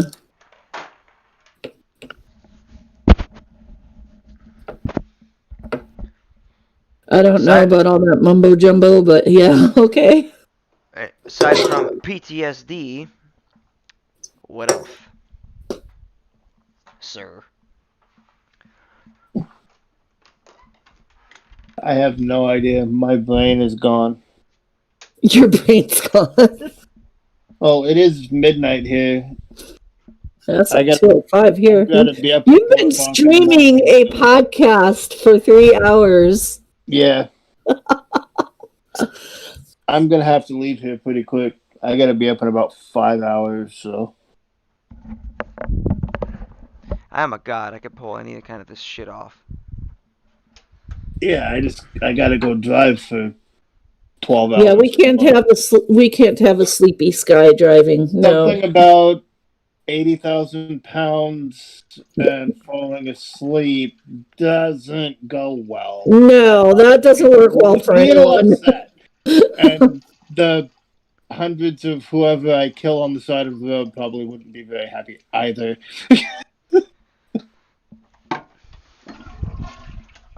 And that's where I would feel really bad knowing that Sky got hurt because we kept him awake. So what? Okay, so when you're talking to us, Sky, are you actually like in your truck or in a hotel room or something? I'd like to be in one of those. Most nights I'm hotel home. Room. No, most nights I'm home. If I'm on a longer run, I'll just sleep in the truck. I mean, I have a sleeper, but I'm mostly local now. Oh, okay. So you stay at home. Yeah, I work roughly. I'm working right around a 400 or 500 mile radius from my home base for the most part. There are times I have to go further and do longer runs, but it's pretty rare. I'm usually home most nights. It just depends on what time I get home. See, this is where Sherry's inner knowledge is coming out, because when I lived in Utah, the coal mines, they used to pay you per load, so they'd pick up at the mine, deliver it, like I think they'd go to one of the train stations or drop off point and then back to the mine, and they would get paid per load. So, we used to have speeding coal trucks all the time out in the middle. That's not how it works with local guys. Local guys are what they call city cartage drivers, which means they get paid by the hour. Yeah, I'm hourly unless I'm gone overnight, then I'm paid mileage. Oh, okay. Mileage is paid for the guys over the road. That law went into effect in 2013, if I'm not mistaken, right after they basically something like that. After a trucker went down. And then secondary after that is when laws have been when they divided the drivers from over the road and local. They used to be as one thing where they were paid by the mileage, but then when the guys were saying, well, we're just local guys, we're there and back in like this amount of time. We should just be hourly because we're home by like 5 o'clock, Yeah. 6 o'clock, or whatever, unless they want the overtime. So that's when they kind of working at Yeah. UPS. You see that shit a lot. See, they, You see these old dudes in like their 60s and 70s driving Yep. trucks from like they'll get there at what 4 or 5 in the morning, and then they're still picking up loads at like 7:30. These motherfuckers doing 11, 12 hours. Yeah, you can't do that anymore, but well, I know out in Utah, what they used to do is a 4-day on, 3-day off, and you would start at, I think they ran 12. I know they ran long shifts, and you would get paid by the load that you hauled, and so they were turning around and heading right back as fast as they could. yeah, as of 20, oh god, But 2018. this was up until I moved, so this was back in 2019. This was still going on out there. They must have something weird going on because as of, I believe it was 2018, 2017, somewhere in there, we all had to switch to electronic logbooks. What you were probably working with over there is they're within 100 miles of home base. Yep. Okay, so they can work on a short haul rule. They don't have to run a logbook. Nope, they didn't have to. No. They can do whatever they want. The only thing they kept track of is how many loads they ran per shift. And that's still kind of a gray area, and they're probably going to address that eventually. They had a bunch of truck drivers who were crashing trucks because drivers were falling asleep. Because back when I started driving 15-ish years ago, we would run 2 and 3 logbooks at a time. You'd have guys who were running 27, 28, 30 hours straight. You know. Oh yeah, I remember back in the day, you guys rested whenever you felt like it, and you didn't have a mandatory time you had to stop. Exactly. Y'all are really pinching at the part of the brain of UPS I'm trying to forget. Oh God, sorry. So, but now everything's electronic. So I'm deleting ATS now. Yeah. Aw, no, you're not. Fuck off.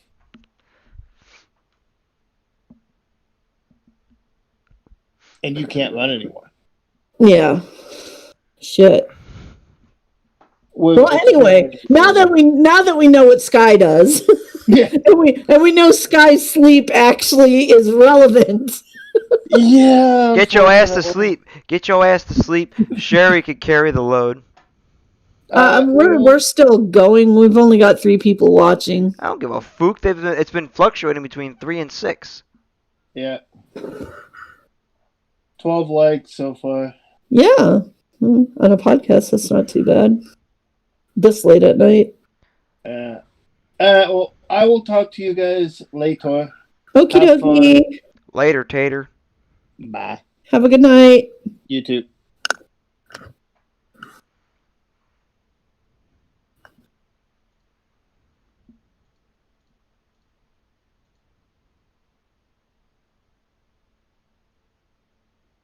I don't know.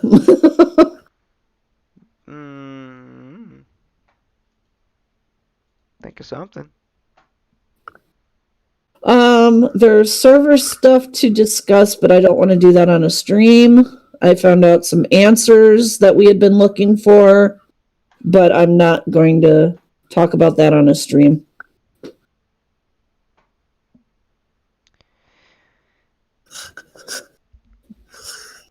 That being said, I guess that is it then. Well, that's up to you. I mean, like I was just throwing that out there that I do have some stuff to discuss with you on that front. Hi, kitty. I'm being mauled by a panther. A house panther who still hasn't had his nails clipped.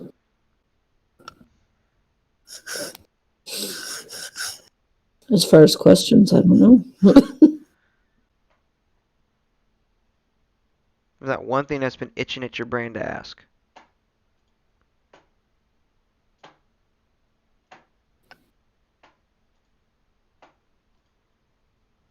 No.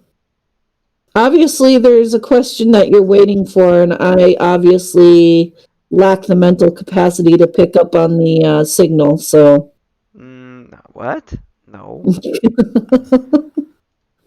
I'm waiting for something of something. I don't care what it is. No, I'm really.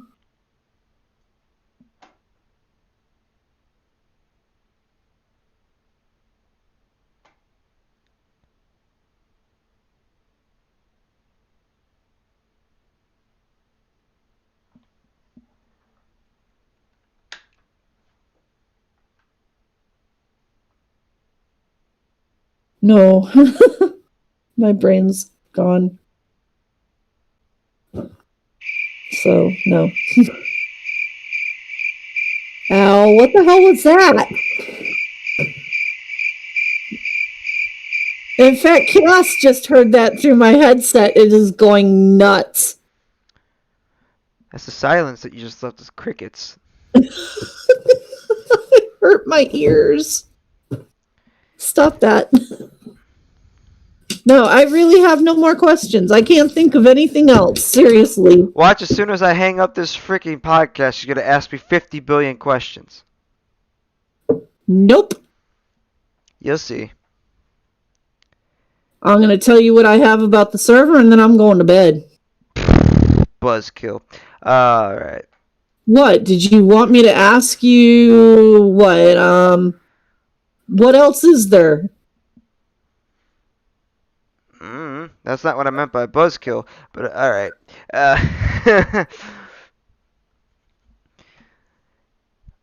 Closing out, guys. That was pretty interesting, to say the least. It's quite interesting, to say the least. 12 likes, pretty awesome. I only came up with that because literally my brain is pretty much on dry right now when it comes to anything related to YouTube recently. So, but call it a night with YouTube, guys. Have a good one. Take it easy.